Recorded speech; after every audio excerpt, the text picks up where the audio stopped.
പുസ്തകലോകം പരിപാടിയുടെ 24-ാം അധ്യായത്തിലേക്ക് നമ്മൾ കടക്കുകയാണ്. നമ്മൾ ഇന്ന് ചർച്ച ചെയ്യുന്നത് സുഭാഷ് ചന്ദ്രൻ്റെ ആദ്യ നോവലായ മനുഷ്യന് ഒരു ആമുഖം. ഈ നോവലിനെ വിലയിരുത്തി സംസാരിക്കാൻ ഇപ്പോൾ നമ്മോടൊപ്പം റൂമിലുള്ളത് പ്രശസ്ത കഥാകൃത്തും വിവർത്തകനും കവിയുമായ ശ്രീ PN വിജയൻ. സുഭാഷ് ചന്ദ്രൻ്റെ ആദ്യ നോവലാണ് നേരത്തെ പറഞ്ഞതുപോലെ മനുഷ്യന് ഒരു ആമുഖം. മലയാളത്തിലെ ക്ലാസിക് നോവലുകളിൽ ഒന്ന് എന്ന് നിസ്സംശയം ഇതിനെ വിശേഷിപ്പിക്കാം.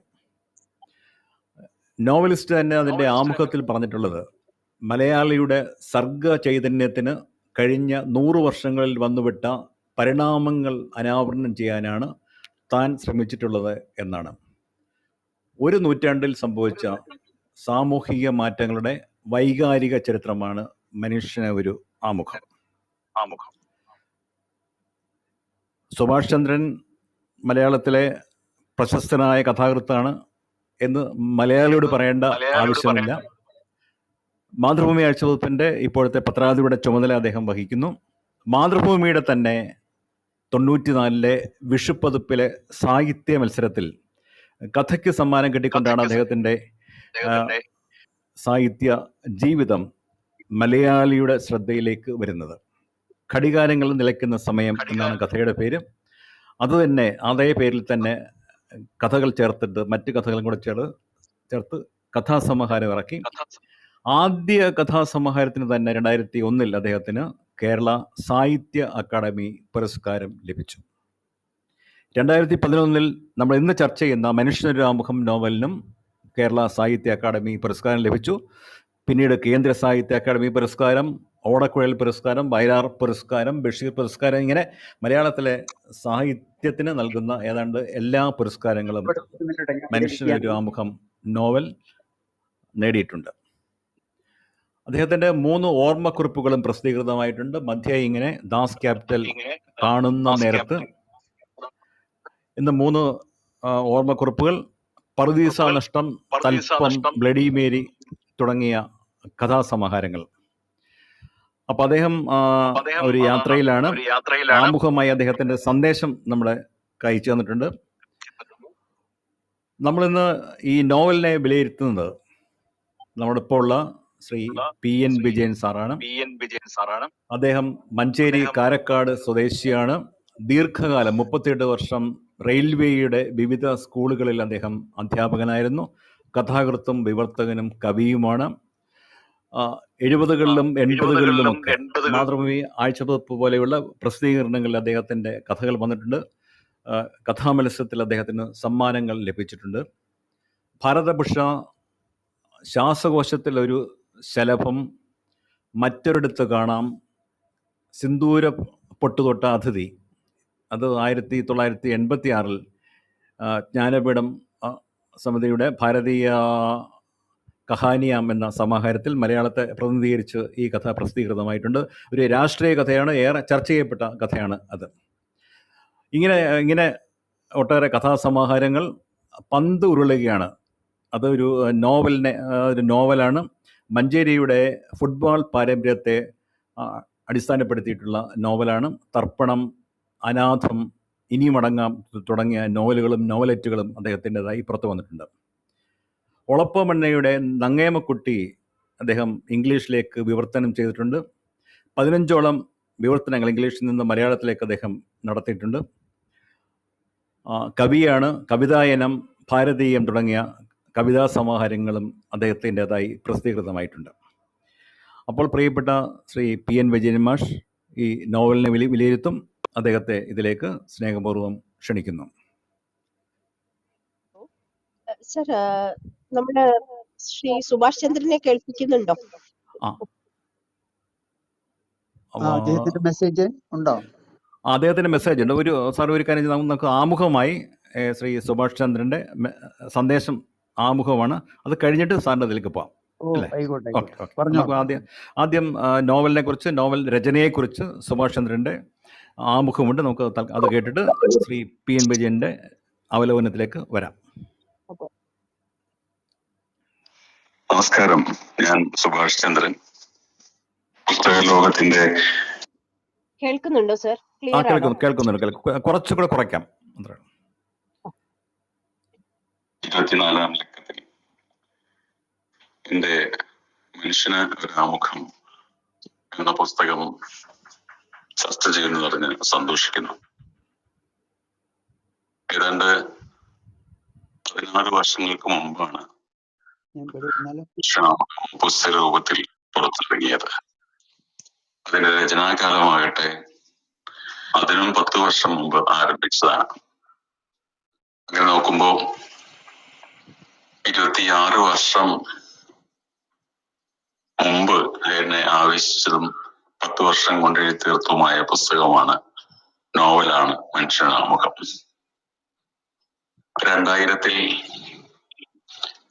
അതിന്റെ ആദ്യ ഭാഗങ്ങൾ എഴുതി തുടങ്ങുമ്പോ 2026 എന്ന വർഷം വളരെ അകലെയാണ് എന്നും 26 വർഷം അഥവാ 1/4 നൂറ്റാണ്ടിനപ്പുറം ഞാനൊരു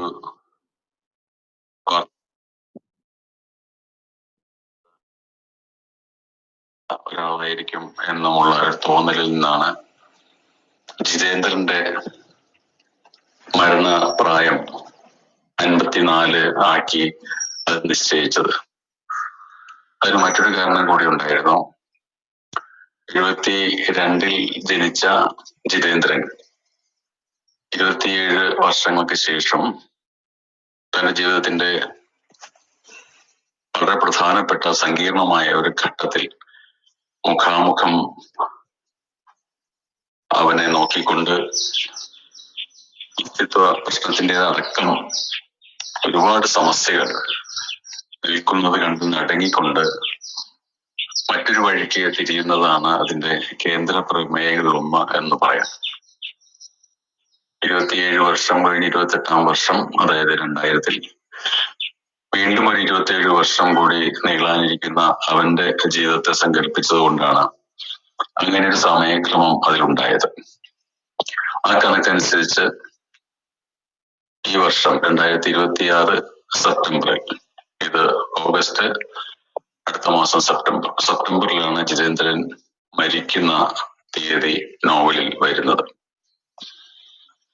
ജിതേന്ദ്രന്റെ മരണം എന്ന് പറയുന്നത് വളരെ ദൂരെയായി സങ്കല്പിച്ചുകൊണ്ട് എഴുതിയ നോവലാണ് എന്ന് സൂചിപ്പിക്കാൻ വേണ്ടിയിട്ടാണ് ഞാനത് പറഞ്ഞത്. എന്നാൽ ഇന്ന് 26 വർഷത്തിന് ശേഷവും നോവൽ വായിക്കപ്പെടുന്നു, ചർച്ച ചെയ്യപ്പെടുന്നു. അതിന് അതിന്റെ എഴുത്തുകാരൻ ഇങ്ങനെ ഈ വിധം ഒരു ആശംസ തയ്യാറാക്കി കൊടുക്കുന്നു എന്നുള്ളതെല്ലാം എന്നെ സംബന്ധിച്ച് കൗതുകകരവും അല്പം വിസ്മയകരവുമാണ്. കഴിഞ്ഞ 100 വർഷങ്ങളിൽ 1926 ആണ് നോവലിന്റെ കാലത്തിന്റെ ആരംഭം എന്ന് സാമാന്യമായി പറയാം. അതിലെ ക്രിയാപദ്ധതികളുടെ ആരംഭം. അതിനു മുമ്പും ആ കഥാപാത്രങ്ങളുടെ പൂർവികരെ പറ്റി പരാമർശം ഉണ്ടെങ്കിലും 26-ൽ മഹാത്മാഗാന്ധി കേരളത്തിൽ നാരായണ ഗുരുവിനെ കാണുവാൻ വന്ന, അദ്ദേഹത്തിന്റെ പല സന്ദർശനങ്ങൾ ഒന്നായിരുന്നു അത്. അങ്ങനെ വന്ന ഒരു തീയതിയെ അതിൽ ആദ്യ പ്രാരംഭത്തിൽ കുറിച്ചത് മുതലാണ് അതിന്റെ നോവലിന്റെ ക്രിയാകാലം ആരംഭിക്കുന്നത്. അത് 2026 വരെ നീളുന്നു, ജിതേന്ദ്രന്റെ മരണം വരെ. അങ്ങനെ നോക്കുമ്പോൾ 100 വർഷം കൊണ്ട് മലയാളി സമൂഹത്തിന് സംഭവിച്ച വൈകാരികമായ പരിണാമത്തെ ഒരു ഇമോഷണൽ ഹിസ്റ്ററി എന്ന നിലയ്ക്കാണ് ഞാൻ അതിൽ വിഭാവനം ചെയ്യാൻ ശ്രമിച്ചത്. നമ്മുടെ ജാതി, നമ്മുടെ രാഷ്ട്രീയം, നമ്മുടെ ഭാഷ, നമ്മുടെ ദേശം, നമ്മുടെ സംസ്കാരം, നമ്മുടെ പരിസ്ഥിതി, നമ്മുടെ സ്ത്രീ, നമ്മുടെ അധസ്ഥിതർ,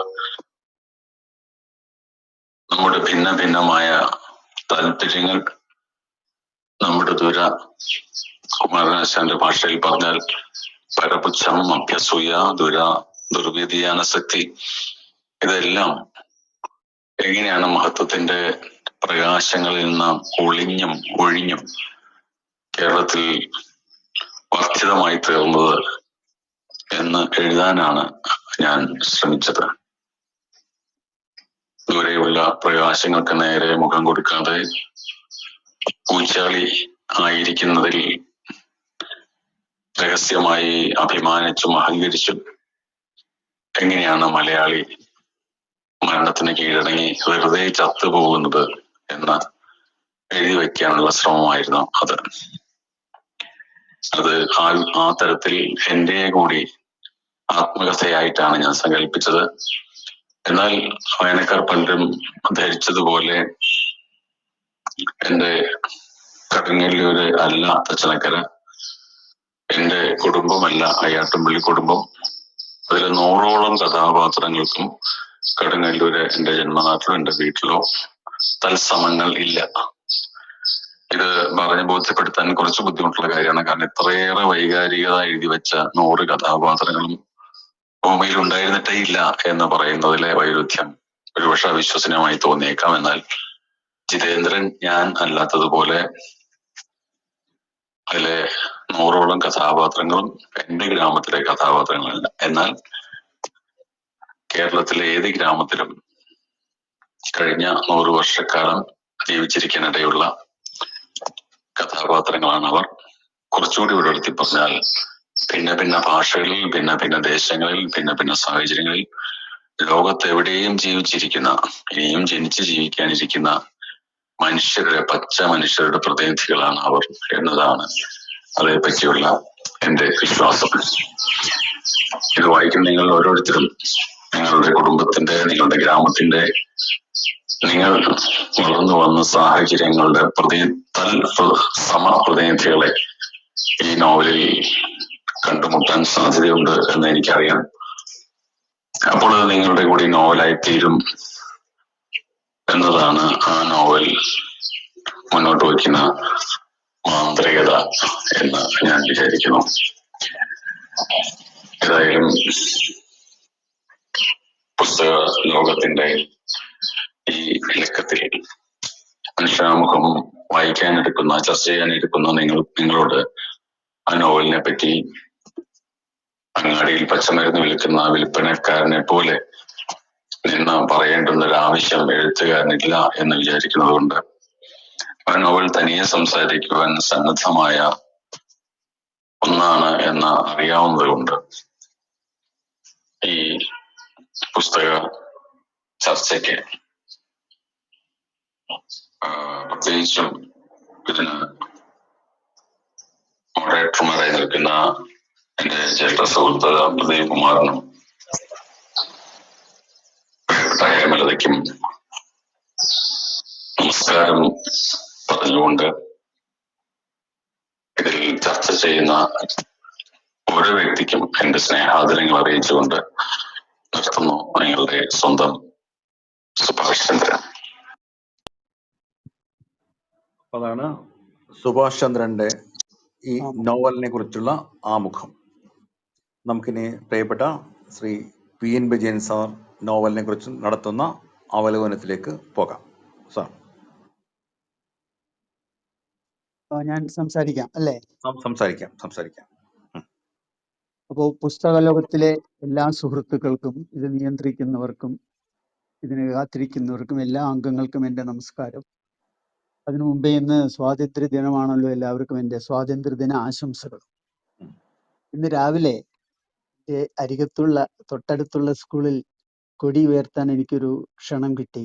അപ്പോൾ സ്വാതന്ത്ര്യത്തെക്കുറിച്ച് സംസാരിക്കുന്നതിനിടയിൽ ഞാൻ ഇപ്പോൾ വായിച്ചു മുഴുവിച്ച സുഭാഷ് ചന്ദ്രന്റെ നോവലിൽ നിന്ന് 2 രംഗങ്ങൾ എൻ്റെ മനസ്സിൽ വന്നിരുന്നു. ഒന്നതിന്റെ തുടക്കത്തിലും നടുക്കും അവസാനത്തൊക്കെ 3 തവണ വിവിധ രൂപങ്ങളിൽ ആവർത്തിക്കുന്ന ഒരു കഥയാണ്. അതായത് ഒരു രാജകോപത്തിന് ഇരയായ ഒരു പ്രജയുടെ മരത്തിൽ കെട്ടിത്തൂക്കിയ ഒരു ഇരുമ്പ് കൂട്ടിൽ വസ്ത്രങ്ങളില്ലാതെ, ഭക്ഷണമില്ലാതെ, വെള്ളമില്ലാതെ കിടന്ന് മരിക്കാൻ വിട്ടുകൊടുക്കുന്ന ഒരു രംഗം. പണ്ട് രാജാവിനെതിരെ ശബ്ദിച്ചാൽ അങ്ങനെയായിരുന്നു ശിക്ഷ. അപ്പൊ സ്വാതന്ത്ര്യം ഇല്ലാത്ത ഒരവസ്ഥയെക്കുറിച്ച് അതിദാരുണമായ ഒരു സാഹചര്യമാണ് അദ്ദേഹം ഇതിൽ ആവർത്തിക്കുന്നത്. അതിന് ഇരയായ ഒരു കാരണവരുടെ കഥയാണ് അദ്ദേഹം പറയുന്നത്. പിന്നെ ഇതിന് കുറച്ച് അവസാനം കഥ വായിച്ചു വരുമ്പോൾ അതിൽ മറ്റൊരു സ്വാതന്ത്ര്യത്തെ കുറിച്ച് മറ്റൊരു ചിന്ത വരുന്നുണ്ട്. അത് ഒരു കൂട്ടിൽ, ഒരു ഇരുമ്പ് കൂട്ടിൽ ഇങ്ങനെ ചുറ്റി നടക്കുന്ന ഒരു പുലിയെ കണ്ട് ഒരു കിളി ചോദിക്കുകയാണ്, പുലി പുലി നീ എന്താണ് ഈ കൂട്ടിൽ എഴുതുന്നത്? വീണ്ടും ചോദിക്കുകയാണ്, എന്താണ് നീ ഇങ്ങനെ തുടർന്ന് എഴുതിക്കൊണ്ടിരിക്കുന്നത്? അപ്പൊ പുലി എഴുതുന്നത് വട്ടത്തിൽ നടന്ന് നടന്ന് 0 എന്ന് എഴുതുകയാണ്.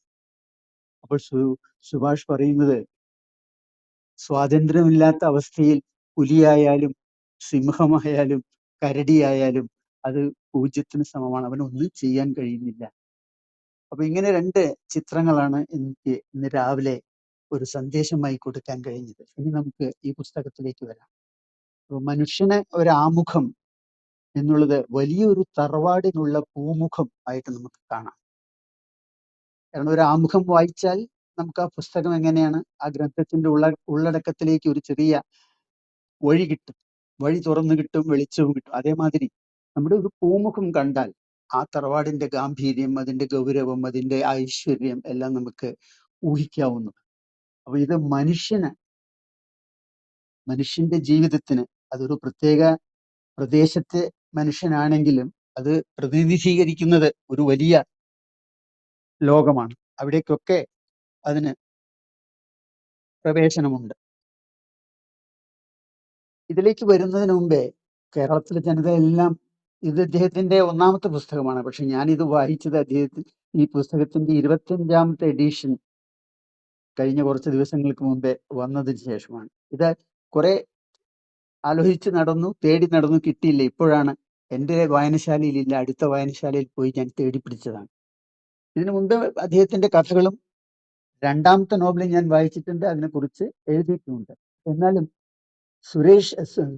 സുഭാഷ് ചന്ദ്രൻ എന്ന് ഓർക്കുമ്പോൾ എൻ്റെ മനസ്സിലേക്ക് ആദ്യം ഓടി വരുന്നത് ആ ഘടികാരങ്ങൾ നിലയ്ക്കുന്ന സമയവും, അതിനുശേഷം എഴുതിയ പറുദീസ നഷ്ടവും, പിന്നെ സമീപകാലത്ത് എഴുതിയ ജ്ഞാനസ്നാനം എന്ന കഥയുമാണ്.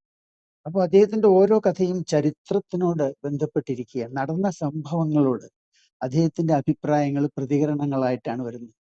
ഇനി ഇതിലേക്ക് വരികയാണെങ്കിൽ, ഇതിന്റെ 25ാം പതിപ്പാണ്. 25ാം പതിപ്പ് ഇറക്കുമ്പോൾ തന്നെ അദ്ദേഹം ഒരു മനുഷ്യന്റെ അല്ലെങ്കിൽ ഒരു എഴുത്തുകാരന്റെ ഒരു അഭിവാഞ്ച പറഞ്ഞിരുന്നു. ഇനിയും 250 വർഷം കഴിയുമ്പോൾ ഇന്ന് ഈ സദസ്സിലിരിക്കുന്ന, അദ്ദേഹത്തിന്റെ കൂടെ ജെയിംസ് ഉണ്ടായിരുന്നു, അതിനപ്പുറത്ത് ആടുജീവിതം എഴുതിയ അദ്ദേഹം ഉണ്ടായിരുന്നു, പിന്നെ ഇങ്ങേപ്പുറത്ത് TK രാമകൃഷ്ണൻ ഉണ്ടായിരുന്നു. അപ്പോ ഞങ്ങളുടെ ഓരോരുത്തരുടെയും ഈ പുതിയ തലമുറയിലെ എഴുത്തുകാരുടെ കൃതികൾ ഒരു 250 വർഷം കഴിഞ്ഞാൽ വായിക്കപ്പെടുന്നുള്ളൊരു പ്രതീക്ഷയാണ്, അതിനുള്ള പ്രാർത്ഥനയാണെന്ന് അദ്ദേഹം പറഞ്ഞിരുന്നു. അപ്പോൾ ഓരോരുത്തരുടെയും പുസ്തകം എങ്ങനെ വായിക്കപ്പെടണം എന്നൊരു എഴുത്തുകാരന്റെ ഇതാണ്. മിൽട്ടന് പോലും ഇത് ഉണ്ടായിരുന്നതാണ്. മിൽട്ടൺ ഓൺ ഹിസ് ബ്ലൈൻഡ്നെസ് എഴുതിയതിനു ശേഷമാണ് പാരഡൈസ് ലോസ്റ്റ് എഴുതിയത്. അപ്പൊ അദ്ദേഹം അവിടെ തന്നെ രേഖപ്പെടുത്തിയിരുന്നു. അദ്ദേഹം 40 വയസ്സ് വരെ കണ്ണുണ്ടായിരുന്ന സമയത്ത് രാഷ്ട്രീയ പ്രവർത്തകനായിരുന്നു. പൊളിറ്റിക്കൽ സ്പീച്ചസ് എഴുതി കൊടുക്കുകയായിരുന്നു അദ്ദേഹത്തിന്റെ പ്രധാന ജോലി. എന്നാൽ കണ്ണ് നഷ്ടപ്പെട്ടപ്പോഴാണ് അദ്ദേഹം കാര്യമായി ഗൗരവമായി എന്തെങ്കിലും എഴുതണം എന്ന് വിചാരിച്ച്, അങ്ങനെ അദ്ദേഹം തലമുറകളിലൂടെ എന്നെ ഓർമ്മിപ്പിക്കുന്ന, എന്നെ ഓർത്തെടുക്കുന്ന ഒരു സാഹിത്യരൂപം എഴുതാൻ തനിക്ക് കഴിയണമേ എന്ന് എൻ്റെ 1ാം ഭാഗത്തിലെ അദ്ദേഹത്തിന്റെ പ്രാർത്ഥനയിൽ പറഞ്ഞിട്ടുണ്ട്. അപ്പോൾ ഈ പുസ്തകത്തിന്റെ ഉള്ളടക്കത്തിനെ കുറിച്ച് ഒരു വളരെ ചെറിയ രൂപത്തിൽ സുഭാഷ് ചന്ദ്രൻ അവിടെ പറഞ്ഞു. ഇത് കേന്ദ്ര സാഹിത്യ അക്കാദമി അടക്കം ഒരുപാട് അവാർഡുകൾ, കേരളത്തിൽ കിട്ടാവുന്ന എല്ലാ ബഹുമതികളും അംഗീകാരങ്ങളും നേടിയ പുസ്തകമാണ്. വളരെയധികം വായിക്കപ്പെട്ട പുസ്തകമാണ്. ഇപ്പോഴും വായിച്ചുകൊണ്ടും ചർച്ചകൾ തുടർന്നുകൊണ്ടും ഇരിക്കുന്നതാണ്. അപ്പോൾ ഇത് കേരളം ഏറ്റെടുത്ത ഒരു കൃതിയാണ്. അതുകൊണ്ടാണ് നമ്മൾ ഇന്ന് അതിനെ വീണ്ടും 12 വർഷങ്ങൾക്ക് ശേഷം ചർച്ചയ്ക്ക് ഏറ്റെടുത്തിരിക്കുന്നത്. ഇത് സുഭാഷ് പറഞ്ഞ പോലെ തന്നെ, അല്ലെങ്കിൽ നമ്മൾ കരുതുന്നത് പോലെ തന്നെ 3 തലമുറകളുടെ കഥയാണ്. ഈ കഥ നടക്കുന്നത് തച്ചനക്കരയിലെ അയ്യാട്ടുംപിള്ളിയിലാണ്. ഈ തച്ചനക്കര എന്ന പ്രദേശം എഴുത്തുകാരന്റെ ഒരു ഭാവനയിൽ ഉണ്ടായിട്ടുള്ള ഒരു സൃഷ്ടി, അദ്ദേഹത്തിന്റെ സ്വന്തം സൃഷ്ടിയാണ്. അതായത് മാർക്കേസിന്റെ മെക്കോണ്ടെ പോലെ, അല്ലെങ്കിൽ അതിനു മുമ്പേ തോമസ് ഹാഡിയുടെ എഗ്ഡൻ ഹീത്ത് പോലെ, നമ്മുടെ നാട്ടിലെ RK നാരായണന്റെ മാൽഗുഡി പോലെ ഇങ്ങോട്ട് കേരളത്തിലേക്ക് വന്ന ഒരുപാട് പേര് അവരുടേതായിട്ടുള്ള സാങ്കല്പിക നഗരങ്ങളും സ്ഥലങ്ങളും ദേശങ്ങളും ഉണ്ടാക്കിയിട്ടുണ്ട്. OV വിജയന്റെ തൃക്കാപ്പലി പോലെ ഇദ്ദേഹത്തിന്റെ കഥ നടക്കുന്ന സ്ഥലം സ്വന്തം നാടിന് കുറച്ച് അപ്പുറത്ത് 10-15 അപ്പുറത്ത്, അതും ആലുവപ്പുഴയുടെ തീരത്ത് തന്നെയാണ് ഉണ്ടാക്കിയിട്ടുള്ളതാണ് തച്ചനക്കര. കാരണം ഇതിന്റെ അപ്പുറത്താണ് മറ്റൊരു വലിയ തച്ചന്റെ സ്ഥലമുണ്ട്, പെരുന്തച്ചന്റെ സ്ഥലം ഉളിയന്നൂർ. ഇതിന്റെ അപ്പുറത്താണ്, പുഴയുടെ അപ്പുറത്താണ്, ഇങ്ങേപ്പുറത്താണ് ഇദ്ദേഹം ഈ സ്ഥലരാശിക്ക് അതിരുകൾ കണ്ടെത്തിയിരിക്കുന്നത്. ഇവിടെ ഈ അദ്ദേഹത്തിന്റെ വീട്ടുപേര് പോലും അദ്ദേഹം നിർമ്മിച്ചെടുത്തതാണ്. ഏതെങ്കിലും ഒരു വീട്ടുപേര് കൊടുത്തിട്ട് അവിടെ കുറെ കഥാപാത്രങ്ങളെ നിരത്തുക എന്നുള്ളതല്ല. തച്ചനക്കരയിലെ അയ്യാട്ടുംപിള്ളി എന്നാണ് ഈ വീട്ടുപേര്. ഒരു വലിയ നായർ തറവാടാണ്, വളരെയധികം ഐശ്വര്യങ്ങളുടെ കാലഘട്ടത്തിലൂടെ കടന്നു വന്നിട്ടുള്ളതാണ്. ഒരുപാട് സംഭവങ്ങൾക്ക് സാക്ഷ്യം നിന്നുള്ള വീടാണ്. അപ്പൊ അതിന് പേര് അയ്യാട്ടുംപിള്ളി എന്നാണ്. ഈ പേരിന്റെ കഥ കൂടെ ഞാൻ തുടക്കത്തിൽ പറയാം. അയ്യ ആട്ടും പിള്ളി എന്നാണ്. ഒരു പിള്ളയുടെ കഥയാണ്. നാറാപിള്ള, നാരായണപിള്ള. ഈ നാരായണപിള്ളയുടെ തറവാട്ടിലെ ഒരു വലിയ കാരണവര് വർഷങ്ങൾക്ക് മുമ്പേ തിരുവിതാംകൂർ മഹാരാജാവിന്റെ കോപത്തിന് ഇരയായി. അപ്പൊ കോപത്തിന് ഇരയായപ്പോൾ അന്നത്തെ കാലഘട്ടത്തിലെ നിയമം അനുസരിച്ച് ഒരു പൊതുസ്ഥലത്ത് ഏറ്റവും വലിയൊരു മരത്തിന്റെ മുകളിൽ നിന്ന് ഒരു അഴിക്കൂട്ടിൽ, ഇരുമ്പുകൊണ്ട് നിർമ്മിച്ച ഒരു അഴിക്കൂട്ടിൽ ഇദ്ദേഹത്തിന് കൈകാലുകളൊന്നും പുറത്തേക്ക് ചലിപ്പിക്കാൻ പറ്റാത്തൊരവസ്ഥയിൽ കെട്ടിത്തൂക്കും. ഭക്ഷണമില്ലാതെ വെള്ളമില്ലാതെ അവിടെ എത്ര കാലം കിടക്കുമോ അങ്ങനെ കിടന്ന് ചാവുക. അതിനുശേഷം കഴുകന്മാർക്ക് കുത്തിവലിക്കാൻ വേണ്ടി ആ ശരീരം വിട്ടുകൊടുക്കുക. ഇങ്ങനെ ഒരു ദാരുണമായിട്ടുള്ള അന്ത്യത്തിന് വിധിക്കപ്പെട്ട ഒരു കാരണവരുടെ 3-ാം തലമുറയിലോ 4-ാം തലമുറയിലോ വന്നിട്ടുള്ള ഒരാളാണ് ഈ നാറാപിള്ള. അപ്പോൾ ഇദ്ദേഹം ഇങ്ങനെ ഭക്ഷണം കഴിഞ്ഞ് അവസാനം കഴുകന്മാർ വരുന്ന സമയത്ത് അതിനെ കൈകൾ ചലിപ്പിക്കാൻ പറ്റില്ലെങ്കിൽ കഴിയുന്നത്ര അതിനെ ആട്ടിക്കൊണ്ട് വരലേ വരലേ എന്ന് പറഞ്ഞ് നിലവിളിക്കുന്ന അയ്യ ആട്ടുന്ന പിള്ള. അങ്ങനെയാണ് അയ്യാട്ടുംപിള്ളി എന്നുള്ള ഈ വീട്ടുപേര് വന്നിരിക്കുന്നത്. ഇത് നാറാപിള്ളയുടെയും അദ്ദേഹത്തിന്റെ മകൻ ഗോവിന്ദന്റെ മകൻ ജിതേന്ദ്രനെ കുറിച്ചാണ് ഇവിടെ സുഭാഷ് ചന്ദ്രൻ സൂചിപ്പിച്ചത്. ജിതേന്ദ്രന് ചെറിയ ചെറിയ ഭാഗങ്ങളിലൂടെ എഴുത്തുകാരന്റെ അംശമുണ്ട്. അത് ആ എഴുതാനുള്ള വാഞ്ച, അദ്ദേഹം വളരെ ചെറുപ്പത്തിലെ കവിത എഴുതി തുടങ്ങിയിരുന്നു. കവിതയിൽ ശോഭിച്ചില്ല, പിന്നെ കഥകൾ എഴുതി. ഒരു കഥ അദ്ദേഹത്തിന്റെ അച്ഛൻ കണ്ടപ്പോൾ അച്ഛൻ പറഞ്ഞു, നീ ഇതിലും വലിയ നന്നായിട്ടൊരു കഥ എഴുതണം, അതിൽ നിന്റെ കുടുംബത്തിന്റെ ആൾക്കാരുണ്ടാവണം, നിന്റെ കഥ, എന്റെ കഥ, നിന്റെ മുത്തച്ഛന്റെ കഥ. അപ്പോൾ കുട്ടിക്കാലത്ത് തന്നെ കഥ എഴുതാൻ അച്ഛനിൽ നിന്ന് പ്രചോദനം കിട്ടിയ ജിതേന്ദ്രനും ഒരു ആസ്തമ രോഗിയായി.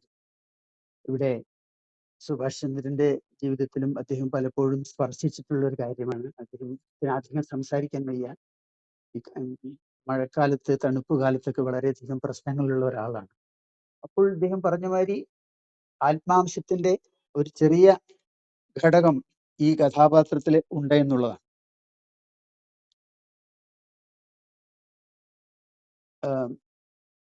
ഇതില് ഈ കഥയുടെ രചനാതന്ത്രമാണ് വളരെയധികം പ്രത്യേകത അർഹിക്കുന്നത്.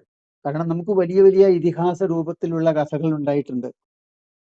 ഉറൂബിന്റെ സുന്ദരികളും സുന്ദരന്മാരും, അതേമാതിരി SK പൊറ്റേഗാഡിന്റെ ദേശത്തിന്റെ കഥ, തകഴിയുടെ കയർ. തകഴിയുടെ കയറൊക്കെ 1000 പേജിലധികമുള്ളതാണ്, മറ്റതൊക്കെ 400 പേജിലധികമുള്ളതാണ്. ഇത് 400ന്റെ തൊട്ടടുത്ത് വരുന്നതാണ്. അപ്പോൾ വലിപ്പത്തിന്റെ കാര്യത്തിൽ ഇത് ചെറിയ കൃതിയാണ്.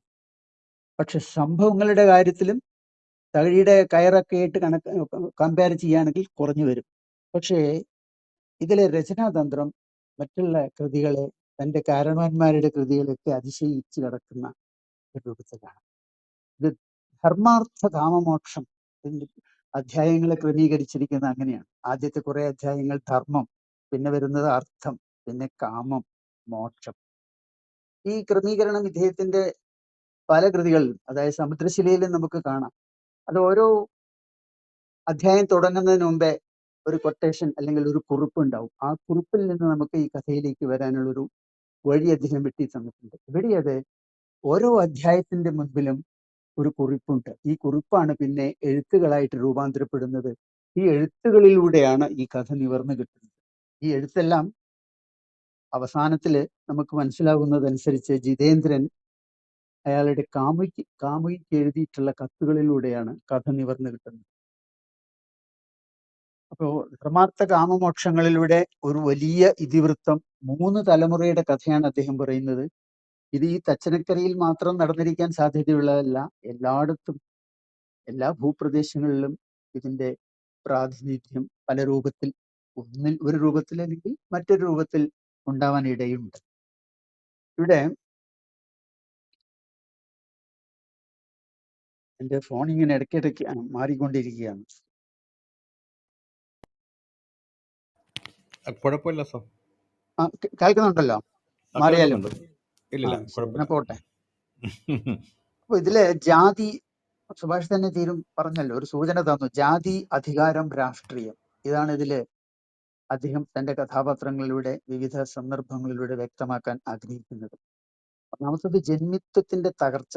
അദ്ദേഹം ഒരു വലിയ ജന്മിയായിരുന്നു എന്ന് പറഞ്ഞാൽ ഇതിലെ കാരണവരായിട്ടുള്ള നാറാപിള്ള, അത് മക്കളും പിന്നെ പേരക്കുട്ടികളുമായി 10 പേരക്കുട്ടികൾ ഉണ്ടാകുമ്പോഴാണ് അദ്ദേഹം മരിക്കാൻ പോകുന്നത്. അദ്ദേഹം മരിക്കുകയല്ല, അത് കഥ വായിക്കുമ്പോൾ അറിയാം എങ്ങനെയാണ് ആ മരണം. ഇതിലത്തെ ഓരോ രംഗങ്ങളും ഇതുവരെ നിങ്ങൾ കണ്ടിരിക്കാൻ അല്ലെങ്കിൽ വായിച്ചിരിക്കാൻ ഇടയുള്ള വിധത്തിലല്ല. ഓരോന്നിനും ഒരു പുതിയ തന്ത്രം, ഒരു പുതിയ സങ്കേതം ഇദ്ദേഹം കണ്ടുവച്ചിട്ടുണ്ട്. ഇതിലെ പിന്നെ കമ്മ്യൂണിസത്തിന്റെ വളർച്ച, നക്സൽ പ്രസ്ഥാനം, കോൺഗ്രസ് രാഷ്ട്രീയം എല്ലാം വരുന്നുണ്ട്. ഇതിന് ഓരോ അധ്യായം തുടങ്ങുന്നതിന് മുമ്പേയുള്ള കത്തുകളിൽ കൂടെ തന്നെ ഒരു സ്ഥലകാല പുരാണ വർണ്ണനകളുടെ ഒരു ചെറിയ രൂപരേഖ തന്നിട്ടുണ്ട്. അതായത് ആ കാലത്തെ രാഷ്ട്രീയ നേതാക്കളിലെ പേരുകൾ പറയുന്നുണ്ട്, സിനിമാ നടന്മാരുടെ പേര് പോലും പറയുന്നുണ്ട്. പിന്നെ നായർ, ഈഴവ, ദളിത്, ഇതൊരു ഹിന്ദു ഫാമിലിയുടെ കഥയാണെങ്കിലും അതിനോട് എഴുകിച്ചേരുന്ന ഒരു ഈഴവ കഥയും ഒരു ദളിത് സ്ത്രീയുടെ കഥയും വരുന്നുണ്ട്. ഇത് 3 ഭാഗങ്ങളിലേക്ക്, 3 വിഭാഗങ്ങളിലേക്ക്, 3 സമുദായങ്ങളിലേക്കും ഒരേ ശ്രദ്ധയോടെയാണ് സുഭാഷ് കഥയെ കൊണ്ടുപോകുന്നത്. അല്ലാതെ ഒരു ഭാഗത്ത് മാത്രം അതിനെ കേന്ദ്രീകരിച്ച് മറ്റുള്ളവരെ അദ്ദേഹം അവഗണിക്കാൻ ഒരിക്കലും ശ്രമിച്ചിട്ടില്ല. അത് കഥയുടെ തുടർന്ന് പോകുമ്പോൾ നമുക്ക് മനസ്സിലാവുന്നതാണ്. പിന്നെ ഇത് കേരള പുരോഗമന ചരിത്രത്തിലെ ഒരു ഇരുണ്ട വശവും ഒറ്റപ്പെടലും പല കഥാപാത്രങ്ങളുടെയും, കാര്യമായിട്ടും ജിതേന്ദ്രന്റെ ഒറ്റപ്പെടലും ഒക്കെയാണ് ഇതിലെ കേന്ദ്രമായിട്ടുള്ള പ്രമേയങ്ങൾ. ഇനി ഇതിലെ ഭാഷ, ഇതിന്റെ പ്രത്യേകത എന്ന് പറഞ്ഞാൽ ഇതിൽ ഭാഷയും ഭാഷയുടെ പ്രയോഗങ്ങളുമാണ്. ചില സന്ദർഭങ്ങൾക്ക് വേണ്ടി അദ്ദേഹം തപസ്സിരുന്ന് കണ്ടുകിട്ടിയ വാക്കുകളൊക്കെ ഇതിലുണ്ടെന്നാണ്. അപ്പോൾ തച്ചനക്കരയുടെ നാട്ടുഭാഷ അത് തിരുവിതാംകൂർ ഭാഷയിൽ നിന്ന് വ്യത്യസ്തമാണ്, ഇദ്ദേഹത്തിന്റെ കടുങ്ങല്ലൂരിൽ നിന്ന് വ്യത്യസ്തമാണ്. കുറച്ചപ്പുറത്തുള്ള ഈ ഭാഷയിലെ ഈ കുടുംബത്തിന് വേണ്ടി പ്രത്യേകം തയ്യാറാക്കിയിട്ടുള്ള ഭാഷയാണെന്ന് നമുക്ക് മനസ്സിലാവും. ഒരു പ്രത്യേകത, ചില കഥാപാത്രങ്ങളിലൂടെ ദീർഘ സ്വഗതാഖ്യാനങ്ങളാണ് വരുന്നത്. വളരെ നീണ്ട വാക്യങ്ങളുണ്ട്, നീണ്ട ചിന്തകള്, നീണ്ട ഭാവനകള് ഒക്കെ കടന്നു വരും. അപ്പൊ പറഞ്ഞു, ജിതേന്ദ്രൻ അദ്ദേഹത്തിന്റെ കാമുകി എന്ന് പറഞ്ഞാൽ ആൻ മേരി എന്നും പറയുന്നുണ്ട്, മേരി എന്നും പറയുന്നുണ്ട്. ചില സമയങ്ങളിൽ എഴുതുന്ന കത്തുകളുടെ രൂപത്തിലാണ് ആഖ്യാനം. ഓരോ അധ്യായം തുടങ്ങുന്നതും കൊല്ലവും മാസവും തീയതിയും ഇട്ടാണ്. അദ്ദേഹം തന്നെ പറഞ്ഞു, നമുക്ക് തന്നിട്ടുള്ള ആമുഖത്തില് ജിതേന്ദ്രന്റെ മരണത്തീയതി പറഞ്ഞു. കേരളത്തിലെ ഒരു രാഷ്ട്രീയ സാമൂഹ്യ സംഭവം ഓർത്തുകൊണ്ടാണ് ഓരോ കത്തും തുടങ്ങുന്നത്. അതിൽ നാരായണ ഗുരു, തകഴി, ബഷീർ ഇവരുടെ പേരുകളെല്ലാം പരാമർശിക്കുന്നുണ്ട്. അപ്പൊ വായിക്കുമ്പോൾ ഇത് ശരിക്കും റിയലിസ്റ്റിക് ആണെന്നൊരു തോന്നും, എന്നാൽ അല്ലതാണ്. അദ്ദേഹം തന്നെ പറഞ്ഞു, ഇതിലെ ഒരാൾക്കും മറ്റൊരാളോട്ടുമായിട്ട് യാതൊരു ബന്ധവുമില്ല. അപ്പോ ഇത്രയധികം വ്യത്യസ്തമായ കഥാസന്ദർഭങ്ങളിലൂടെ 100ഓളം കഥാപാത്രങ്ങളിലൂടെ അദ്ദേഹം അതിന്റെ കണക്കും പറഞ്ഞല്ലോ. ഇതിൽ 100 കഥാപാത്രങ്ങളിൽ ഏകദേശം 45 കഥാപാത്രങ്ങളും സ്ത്രീകളാണ്. അപ്പൊ ഇതിനെതിരായിട്ടൊരു വാദം വന്നിരുന്നു, ഇത് ഒരു സ്ത്രീപക്ഷ രചനയല്ല, അല്ലെങ്കിൽ സ്ത്രീ വിരുദ്ധ രചനയാണ്, സ്ത്രീകൾക്ക് പ്രാധാന്യം കൊടുത്തിട്ടില്ല, സ്ത്രീകൾ ഇരകളാവുന്ന സന്ദർഭങ്ങളാണ് അധികം, സ്ത്രീകൾ മേലെ നിൽക്കുന്ന സന്ദർഭങ്ങളില്ല. ഇദ്ദേഹത്തിന് ഒരു വക്കീൽ നോട്ടീസ് പോലും കിട്ടിയിട്ടുണ്ട് എന്നത് 25ാമത്തെ എഡിഷൻ തുറന്നു വെക്കുമ്പോൾ അദ്ദേഹം പറഞ്ഞു. ഈ സ്ത്രീകളുടെ കാര്യങ്ങളെല്ലാം ഗവേഷണം നടത്തുന്ന, പരിശോധിക്കുന്ന, അതിന് തീരുമാനങ്ങൾ ഉണ്ടാക്കുന്ന ഒരു സംഘടനയുണ്ടല്ലോ അവരുടെ. അപ്പൊ അങ്ങനെയല്ല, ഇതിന് കേരളത്തിലെ മഹാഭാരതം എന്നാണ് വേറെ ചില നിരൂപകന്മാർ വിശേഷിപ്പിച്ചിട്ടുള്ളത്. മഹാഭാരതത്തിലാണ് ഏറ്റവും അധികം കഥാപാത്രങ്ങൾ. ഹോമറിന്റെ ഇലിയറ്റിലും ഒഡീസിയിലും ഒന്നും ഇത്ര കഥാപാത്രങ്ങളില്ല. ഇവിടെ ധൃതരാഷ്ട്രരുടെ മക്കൾ തന്നെ 100 പേരുണ്ട്. ആ ഓരോരുത്തർക്കും പേരും കൊടുത്തിട്ടുണ്ട്. അപ്പൊ അങ്ങനെ കണക്കെടുത്താൽ കേരളത്തിലെ എഴുതപ്പെട്ട കൃതികളിൽ കഥയുടെ കയറിൽ കുറേയധികം കഥാപാത്രങ്ങൾ ഉണ്ടെങ്കിലും ഇവിടുത്തെ നമുക്ക് 100ലേക്ക് ചുരുക്കാം. അതിന് ആനുപാതികമായിട്ട് സ്ത്രീകളുടെ അംഗസംഖ്യയും ഉണ്ട്. അതുകൊണ്ട് ഇത് പുരുഷ കേന്ദ്രീതം എന്ന് പറയാൻ പറ്റില്ല. സ്ത്രീകൾക്ക് വേണ്ടത്ര പ്രാധാന്യം കൊടുത്തിട്ടുണ്ട്, നമുക്ക് മനസ്സിലാവും. ഇതില് ഈ 3 കാലഘട്ടങ്ങളിലൂടെ വരുമ്പോൾ അച്ഛന്റെ കാലഘട്ടം വളരെയധികം പഴമകളുടെ പൗരാണിക ചിന്തകളുടെ അല്ലെങ്കിൽ പാരമ്പര്യത്തിലൊക്കെ അധിഷ്ഠിതമായതാണ്. മകൻ ഗോവിന്ദനിലേക്ക് എത്തുമ്പോഴേക്കും കഥ മാറുന്നുണ്ട്. അപ്പോൾ രാഷ്ട്രീയം മാറുന്നുണ്ട്, ചിന്തകൾ മാറുന്നുണ്ട്, പുരോഗമനം വരുന്നു. ഇദ്ദേഹം വളരെ ലളിതമായിട്ട് ഈ പുരോഗമനം കാണിക്കുന്നത് ഒരു കടയിലെ റേഡിയോയിലൂടെയും അവിടെ പിറകെ വന്ന ടെലിഫോൺ സംഭാഷണങ്ങളിലൂടെയൊക്കെയാണ്. വളരെ ചെറിയ സൂചനകളിലൂടെ കാലഘട്ടം കടന്നു പോകുന്നത് കാണിക്കുന്നു. അതോടൊപ്പം തന്നെ ഇടയ്ക്ക് ഉപയോഗിച്ചിട്ടുള്ളൊരു വാക്കാണ് ഒഴുകുന്ന പുഴയും ഒഴുകാത്ത കുളവും. തച്ചനക്കരയിലെ ക്ഷേത്രക്കുളം ഒഴുകാതെ കെട്ടിക്കിടക്കുന്ന വെള്ളമാണ്. തൊട്ടടുത്തൂടെ ഒഴുകിക്കൊണ്ടുപോകുന്നത് ഒഴുകുന്ന പെരിയാറിന്റെ സാന്നിധ്യമാണ്. അപ്പോൾ കാലം ഒഴുകുന്നുണ്ട്, സംഭവങ്ങൾ മാറ്റം വരുന്നുണ്ട്, ചിന്തകൾക്ക് മാറ്റം വരുന്നുണ്ട്, പുതിയ പുതിയ പുരോഗമന ചിന്തകൾ എല്ലാവരെയും സ്വാധീനിക്കുന്നുണ്ട് എന്ന ഒരു ഭാഗത്ത്. എന്നാൽ ഈ മുത്തച്ഛൻ നാറാപ്പള്ളിയുടെ കാര്യം എടുത്തിട്ടുണ്ടെങ്കിൽ അത് അമ്പലക്കുളം പോലെ കെട്ടിക്കിടക്കുന്ന വെള്ളമാണ്. അദ്ദേഹം രാവിലെ എഴുന്നേറ്റ് അമ്പലക്കുളത്തിൽ കുളിക്കാൻ പോകും എന്ന് പറയുന്നുണ്ട്. അദ്ദേഹം ഒഴുകുന്ന പുഴയിൽ കുളിക്കാറില്ല. അദ്ദേഹത്തിന്റെ അവസാനമാണ് ഒഴുകുന്ന പുഴയിൽ സംഭവിക്കുന്നത്. നിത്യവും എഴുന്നേറ്റ് ഈ അമ്പലക്കുളത്തിലെ കുളി കഴിഞ്ഞാണ് അദ്ദേഹം ദിനചര്യകൾ തുടങ്ങുന്നത്. അപ്പോൾ ഇതില് 3ാമത്തെ തലമുറയിലേക്ക് എത്തുമ്പോഴേക്കും ആധുനിക മലയാളിയുടെ പ്രതിസന്ധിയാണ് നോവൽ കാണിച്ചു തരുന്നത്. ഇതിനിടയ്ക്ക് അദ്ദേഹം തന്നെ ചോദിക്കുന്ന ഒരു ചോദ്യമാണ്, ജീവിതം ആത്യന്തികമായി ഒരു തമാശയാണോ?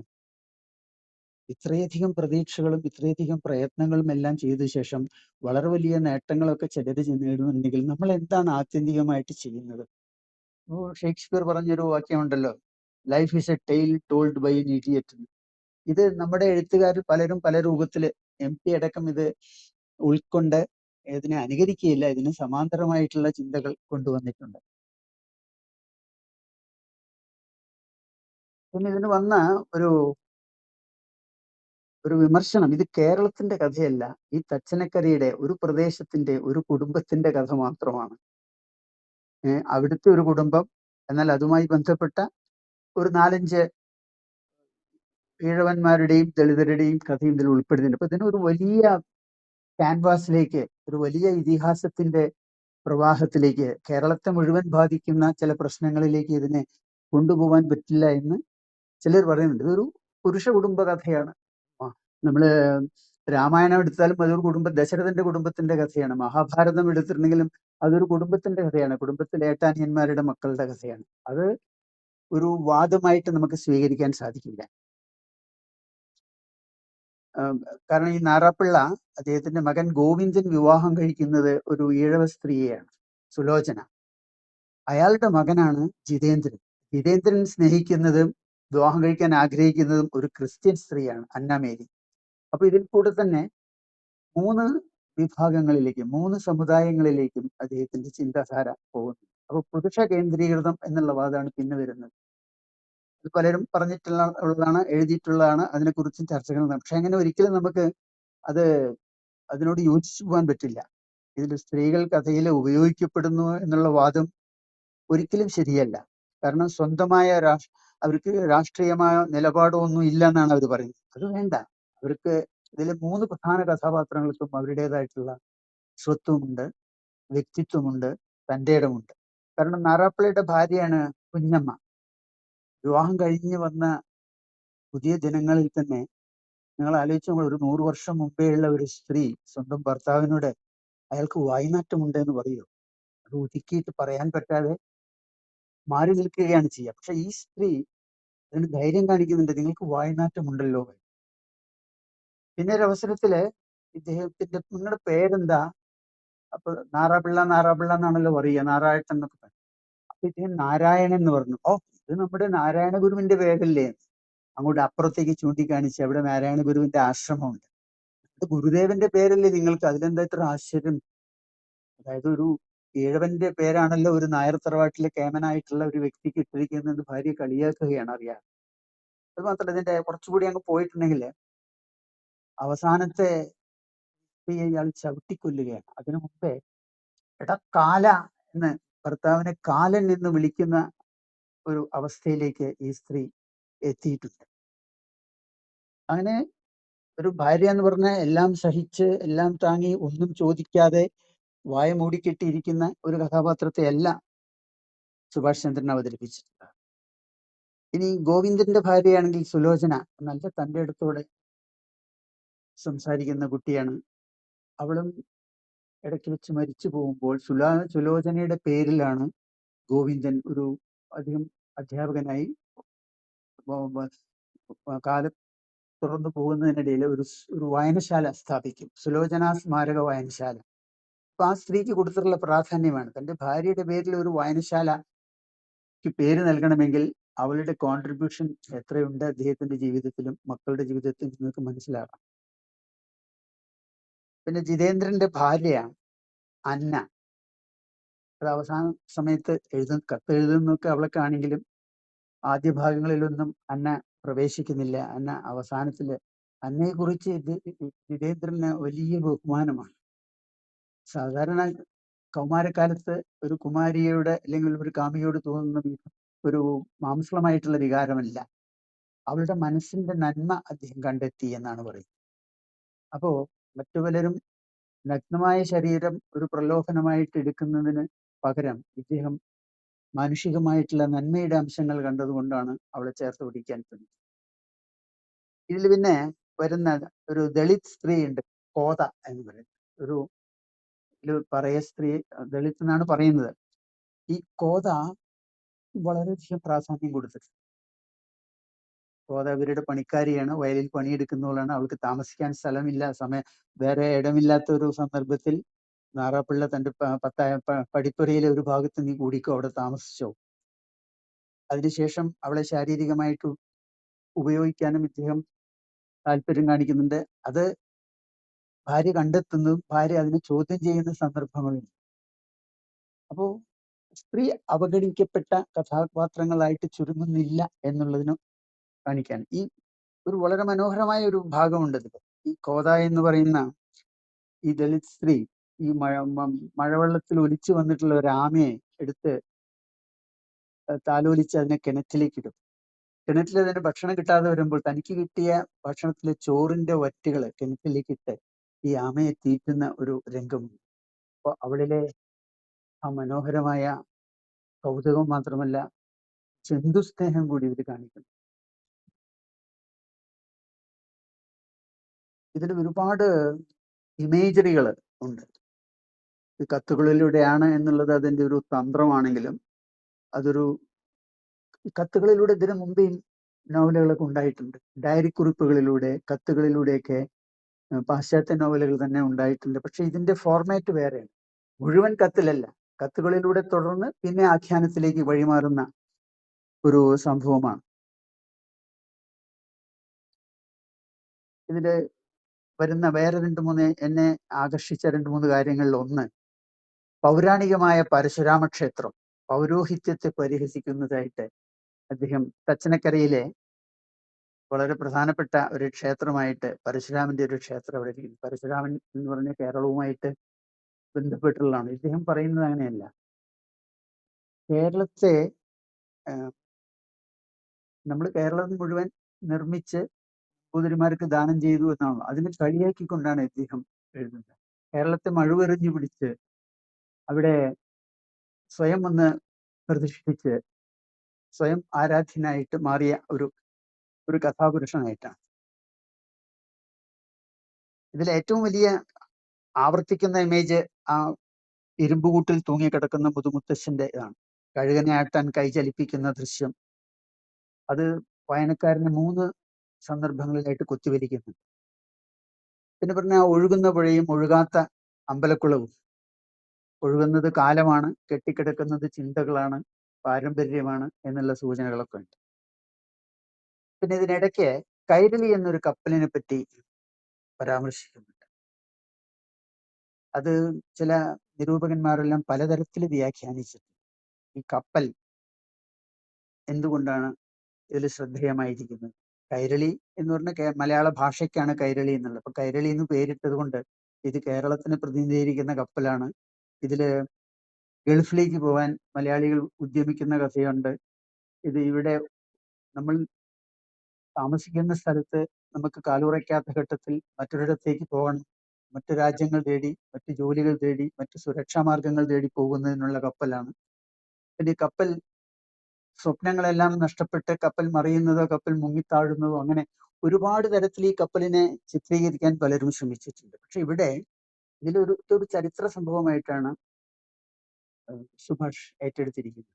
അതായത് ജർമ്മനിയിലേക്ക് ഇരുമ്പയിൽ കൊണ്ടുപോകുന്ന ഒരു കപ്പലാണ്. ഇത് കേരള ഗവൺമെന്റ് വാങ്ങി, അത് ചരിത്രമാണത്ര, അതിന്റെ കുറിപ്പുകളൊക്കെ അതിലുണ്ട്. കേരള ഗവൺമെന്റ് വാങ്ങിയിട്ടുള്ള ഈ കപ്പല്, അതിൽ കപ്പൽ ജീവനക്കാർ കുറച്ചു പേരെ ഉണ്ടായിരുന്നുള്ളൂ. എന്നാൽ അതിന്റെ ലോഡ് 20,000 ടൺ ഇരുമ്പയിൽ കയറ്റി കൊണ്ടുപോകുമ്പോൾ അത് അപകടത്തിൽപ്പെട്ട് മുങ്ങിത്താണു. അങ്ങനെ ഒരു സംഭവം ഇതിൽ വിവരിക്കുന്നുണ്ട്. ഈ കപ്പൽ മുങ്ങിത്താഴുന്നത് നമുക്ക് വേണമെങ്കിൽ പിറകെ വരാൻ പോകുന്ന ഈ കുടുംബത്തിന്റെ തകർച്ചയെയാണ് അത് കാണിക്കുന്നത്.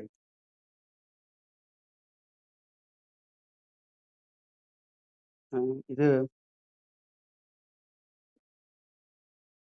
കഥയുടെ അവസാന ഭാഗത്താണ് ജിതേന്ദ്രനും ആൻമേരിയും നമ്മുടെ വായനാനുഭവത്തിലേക്ക് ഒരു പുതുമ സൃഷ്ടിച്ചുകൊണ്ട് കടന്നു വരുന്നത്. ചെറുപ്പം മുതലേ കവിതകളും കഥകളും എഴുതുന്ന ഈ ജിതിൻ, ഞാൻ നേരത്തെ പറഞ്ഞില്ല, അച്ഛൻ ഒരു വലിയ കഥ എഴുതണമെന്ന് പറഞ്ഞ് പ്രേരിപ്പിക്കുന്നുണ്ട്. മുത്തച്ഛനെയും മുത്തശ്ശിയെയും ഒക്കെ അതിൽ ഉൾപ്പെടുത്തണം. അങ്ങനെയാണ് ജിതേന്ദ്രൻ ഈ കത്തുകളിലൂടെ അത് കൊണ്ടുവരുന്നത്. ജിതേന്ദ്രൻ അവന്റെ ജീവിതമാണ് കത്തുകളിലൂടെ എഴുതുന്നത്. അത് നാളേക്ക് വേണ്ടി നാളേക്ക് വേണ്ടി എന്തെങ്കിലും ചെയ്യണം. താനിങ്ങനെ ജീവിച്ചു പോയ പോരാ, എല്ലാവരും ജീവിക്കുന്നു സാധാരണക്കാരായിട്ട്, കുറേയധികം പ്രയത്നിക്കൂ, കഠിനാധ്വാനം ചെയ്യുന്നു, എന്തൊക്കെയോ നേടുന്നു, അവസാനം ഒന്നുമില്ലാതെ നശിച്ചു പോകുന്നു. അത് പോരാ. മിൽട്ടൺ വിചാരിച്ച മാതിരി തന്നെ നാളെ അല്ലെങ്കിൽ തലമുറകളിലൂടെ തന്റെ സാഹിത്യ അഭിരുചി, തന്റെ കവിത്വം തിരിച്ചറിയുന്ന വിധത്തിൽ തനിക്ക് എന്തെങ്കിലും ഒന്ന് എഴുതണം എന്നൊരു മോഹം ഉണ്ടായിരുന്നു. അതാണ് പാരഡൈസ് ലോസ്റ്റും പാരഡൈസ് റീഗെയിൻഡും. അതേമാതിരി ജിതേന്ദ്രന്റെ ഈ മോഹം തന്നെയാണ് ഒരുപക്ഷെ നമുക്ക് വേണമെങ്കിൽ അത് എഴുത്തുകാരനിലേക്ക് ചാർത്തി കൊടുക്കാം. തന്നെ വിലയിരുത്തുന്ന, അതായത് ഇദ്ദേഹത്തിന് നേരിടേണ്ടി വന്ന ചില കാര്യങ്ങളുണ്ട്. അതായത് പഴയ തലമുറയിലെ എഴുത്തുകാരെ പോലെ പുതിയ തലമുറയിലെ ആൾക്കാർ ചിന്തിക്കുന്നില്ല, അത്രയും ഗഹനങ്ങളായ വിഷയങ്ങൾ കൈകാര്യം ചെയ്യുന്നില്ല. അവർ കഥ എഴുതുന്നു, നോവൽ എഴുതുന്നു, അത് എല്ലാം വായിച്ചു പോകുന്നു, വായിച്ച് മറക്കപ്പെടുന്നു, വിസ്മരിക്കപ്പെടുന്ന കഥകളാണ്. അത് ജീവിതത്തെ സ്പർശിക്കുന്ന കാര്യമായിട്ടൊന്നും ആരും ചെയ്യുന്നില്ല എന്നൊരു ആരോപണം ഉണ്ടായിരുന്നു. അതായത് SKയ്ക്കും ഉറൂബിനും കേശവദേവന്റെ കാര്യം പറയുന്നില്ല, തകഴിക്കുമൊക്കെ ശേഷം. അപ്പോൾ ആ വെല്ലുവിളി സ്വയം ഏറ്റെടുത്തിട്ട് ഇവര് എല്ലാം വിചാരിക്കുന്നതിൽ അപ്പുറത്തേക്ക് എനിക്കൊരു കഥ എഴുതണം. അതിൽ ഒരു കാലഘട്ടത്തിന്റെ മാത്രമല്ല, മൂന്ന് തലമുറയുടെ കഥ അതിൽ കൊണ്ടുവരണം. അത് ഒരു പ്രദേശത്തിന്റെ കഥ ഒരു കുടുംബത്തിലൂടെ പറയുകയാണെങ്കിലും അത് വളരെയധികം ദീർഘവീക്ഷണമുള്ള കഥകളായി, കഥാപരിസരങ്ങൾ ഉൾക്കൊള്ളുന്നതായിട്ട് മാറണം എന്ന ഒരു ചിന്ത ഉണ്ടായിരുന്നു. അതാണ് അവസാനത്തിൽ അദ്ദേഹം പറയുന്നുണ്ട്, ഒരടയാളം നാട്ടാൻ, മരണത്തിനപ്പുറത്തേക്ക് ഉണ്മയെ നീട്ടാൻ പ്രാണിസഹജമായ ഒരാസക്തി. അദ്ദേഹം ആദ്യനാളുകളിലെ സ്വാമിയോടൊപ്പം ജീവിക്കുമ്പോൾ ഉറയില്ലാത്ത സുരതത്തിന് ഒരുങ്ങുന്ന രാത്രിയായിട്ടാണ് അവസാന ഘട്ടത്തിൽ അത് മാറുന്നത്. അതുവരെ ഒരു കൗതുകത്തിന് വേണ്ടി, അപകടങ്ങളിൽ നിന്ന് അല്ലെങ്കിൽ മാറി നിൽക്കാൻ വേണ്ടി, സുരക്ഷയ്ക്ക് വേണ്ടി ഉപയോഗിച്ച് മാറ്റിയിട്ട് ആ വെള്ളപ്പൊക്കത്തിന്റെ സമയത്താണ് തൻ്റെ വീട്, താൻ ഇരിക്കുന്ന ഫ്ലാറ്റിന്റെ ചുവട്ടിൽ വെള്ളം കയറുമ്പോൾ നാളെ ഇനി ഉണ്ടാവുമോ എന്നറിയില്ല, അപ്പോൾ അവസാനത്തേക്ക് വേണ്ടി എന്തെങ്കിലും ബാക്കി വെക്കണം എന്നുള്ള അദ്ദേഹത്തിന്റെ ആ അഭിവാഞ്ചയിലൂടെയാണ് ഇത് നിർവഹിക്കപ്പെടുന്നത്. ഇതേ സാഹചര്യം സമുദ്രശിലയിലും ഉണ്ട്. അത് മറ്റൊരു രൂപത്തിലാണ്. സമുദ്രശില വായിച്ചവർക്കറിയാം, അതിന്റെ അവസാനത്തില് ഒരു മകൻ ബുദ്ധിമാന്ദ്യം സംഭവിച്ച് സംസാരിക്കാൻ കഴിയാതെ, നടക്കാൻ കഴിയാതെ ഉള്ള ഒരു കുട്ടിയാണ്. ആ കുട്ടിയുടെ അവസാന കാലത്തെ ഈ ടെലിഫോൺ കിട്ടിയപ്പോൾ അതിലത്തെ നഗ്നചിത്രങ്ങളും അസഭ്യ രംഗങ്ങളും കണ്ട് ആസ്വദിക്കുമ്പോൾ ഈ അമ്മ അവന് മരിക്കുന്നതിന് മുമ്പേ ഇതിന്റെ അനുഭവം അറിയിച്ചു കൊടുക്കണം എന്ന് പറഞ്ഞ് ഈ മകനെ മലർത്തിക്കെടുത്തി അമ്മ മുകളിൽ അടയിരിക്കുന്ന ഒരു സംഭവം വിവരിക്കുന്നുണ്ട്. അത് ഒരു വലിയ ക്രൂരമായിട്ടുള്ള കൊലപാതകത്തിന് തുല്യമായിട്ടുള്ള ഒരു കുറ്റമാണ്. അതിനുശേഷമാണ് നമ്മുടെ സുനാമി ഉണ്ടായതും അല്ലെങ്കിൽ വെള്ളപ്പൊക്കം ഉണ്ടായതും ഭൂമികുലുക്കം ഉണ്ടായതും ഒക്കെ കഥയിൽ അവസാനം. അതായത് ഒരാൾ തെറ്റ് ചെയ്യുമ്പോൾ അതിന് പ്രതിഫലം, അതിന്റെ ഭവിഷ്യത്ത് പ്രകൃതിയിൽ ഉണ്ടാവുമെന്ന്. ഇപ്പൊ മധുര എരിച്ചത് മുഴുവൻ കണ്ണകിക്ക് എതിരായിട്ട് ഒരു ആരോപണം വന്നതാണല്ലോ. കണ്ണകിയുടെ ഭർത്താവ് കള്ളനാണ് എന്ന് പറഞ്ഞ് വിവരം മുഴുവൻ അന്വേഷിക്കാതെ അദ്ദേഹത്തിനെ കൊല്ലാനുള്ള ഉത്തരവിട്ടു മധുരയിലെ രാജാവ്. അപ്പോ ഒരു രാജാവ് ചെയ്ത ഒരു തെറ്റിനെ മധുരയെ മുഴുവൻ എരിക്കുക എന്നുള്ളത് ഒരു ലോകനീതിയായിട്ടാണ് ഇലമ്പുവാടികൾ ഏറ്റെടുത്തത്. അതേപോലെ തന്നെ ഈഡിപ്പസിന്റെ കാര്യത്തിലും സംഭവിച്ചത് ഇത് തന്നെയാണ്. അമ്മയാണെന്നറിയാതെ അദ്ദേഹം രാജാവായപ്പോൾ, യുദ്ധങ്ങൾ തന്റെ ശീലമായപ്പോൾ, അത് സ്വഭാവത്തിന്റെ ഒരു ഭാഗമായപ്പോൾ ജയിച്ചു വന്നപ്പോൾ അമ്മ ഉള്ള ആ രാജ്യത്തെയും കീഴടക്കിയപ്പോൾ അവിടുത്തെ സ്ത്രീകളെല്ലാം തന്റെയാണ്. അത് അമ്മയാണെന്നറിയാതെ അദ്ദേഹം അമ്മയെ കൊണ്ടുവന്നു, അമ്മയുമായിട്ട് ശാരീരിക ബന്ധം പുലർത്തി. പിന്നെ അമ്മയാണ് തിരിച്ചറിഞ്ഞപ്പോൾ സ്വന്തം കണ്ണുകൾ കുത്തിപ്പൊട്ടിച്ച് അങ്ങനൊരു രംഗം ഈഡിപ്പസിലുണ്ട്. അപ്പോ അതിനുശേഷവും അവിടെ ഉണ്ടായിട്ടുള്ള തകർച്ചകൾ, എവിടെയെല്ലാം ധർമ്മത്തിന് ഗ്ലാനി സംഭവിക്കുന്നുണ്ടോ അവിടെയെല്ലാം ഞാൻ വരും എന്ന് ഭഗവാൻ പറഞ്ഞതുമാതിരി എവിടെയെല്ലാം അക്രമം നടക്കുന്നുണ്ടോ, അനീതി നടക്കുന്നുണ്ടോ, അത് പ്രകൃതിയിലൂടെ അതിനൊരു മറുപടി മനുഷ്യവംശത്തിന്റെ നിലനിൽപ്പിന് വേണ്ടി പ്രകൃതി ഒരുക്കി വെച്ചിട്ടുണ്ട് എന്നുള്ള ഒരു സന്ദേശം കൂടി അതിൽ വരുന്നു. അപ്പോ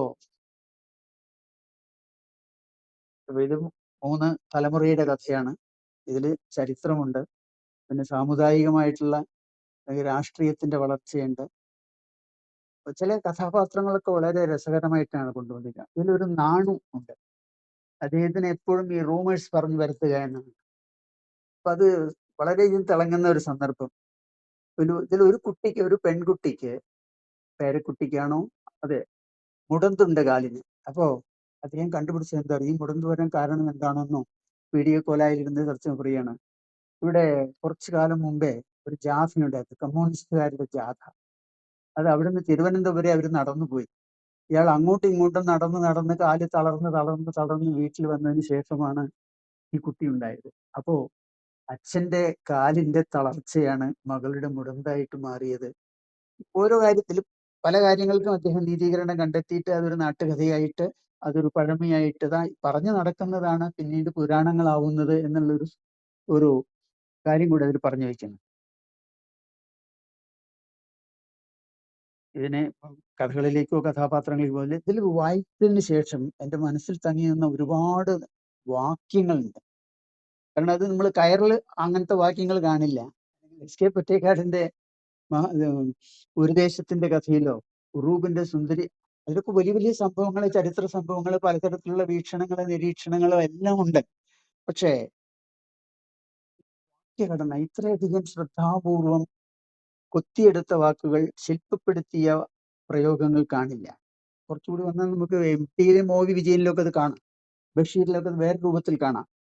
ഇതിലത്തെ ചില വാക്യങ്ങൾ, എന്നെ തൊട്ടുണർത്തിയ വാക്യങ്ങൾ, എൻ്റെ മനസ്സിൽ കിടക്കുന്ന ചില വാക്യങ്ങളിലൂടെ ഞാൻ ഇതിൽ ചേർക്കുകയാണ്. ഇതിൽ തുടക്കത്തിൽ പറയുന്ന ഒരു വാക്യമാണ്, പൂർണ്ണ വളർച്ച എത്തും മുമ്പ് മരിച്ചു പോകുന്ന ഒരേ ഒരു ജീവിയാണ് മനുഷ്യൻ. പല നിലയ്ക്ക് ആലോചിച്ചിട്ട് പലരും ഇതിനെ വെല്ലുവിളിച്ചൊരു എന്താണ് ഇങ്ങനെ പറയുന്നതിന്റെ അർത്ഥം, ശരിയല്ലല്ലോ, ഇത് ഭാഷയിൽ ഇങ്ങനെ ഒരു സെന്റൻസിന് സാങ്കത്യമില്ലല്ലോ എന്നൊക്കെ പറഞ്ഞവരുണ്ട്. ഇതില് ജിതിൻ അങ്ങനെയാണ്, പൂർണ്ണ വളർച്ച എത്തും മുമ്പ് മരിച്ചു പോകുന്ന ഒരേ ഒരു ജീവിയാണ്. പിന്നെ ചില ഭാഗത്ത് ഈ നാറാപ്പിള്ളയുടെ കാര്യങ്ങൾ പറയുമ്പോൾ പറയേണ്ട, പറവെച്ച് പണമളന്നിരുന്ന നാറാപ്പിള്ള, അത്രയും വലിയ തറവാടായിരുന്നു അദ്ദേഹത്തിന്റെ ആ സാമ്പത്തിക സ്ഥിതി പറയാൻ പറ്റും. പിന്നെ അയാളുടെ വേറൊരു വീക്ക്നെസ് പറയുന്നുണ്ട്, നാറാപ്പിള്ളയുടെ ഫലിതം കേട്ട് ചിരിച്ചാൽ ചിരിക്കുന്നവർക്ക് ഒരു കവിൾ കള്ള് കൂടുതൽ കിട്ടിയിരുന്നു. നാറാപ്പിള്ളയെ അവതരിപ്പിക്കുമ്പോൾ തന്നെ പറയുന്ന ഒരു വാക്കാണ്, കരിവീട്ടി പോലെ ഉള്ളതാണ്. നാറാപ്പിള്ളയുടെ ശരീരം കരിവീട്ടിയാണ്. എന്നാൽ ഭാര്യ കുഞ്ഞോമ്മയുടെ ആണെങ്കിലോ നന്ദ്യാർവട്ടം.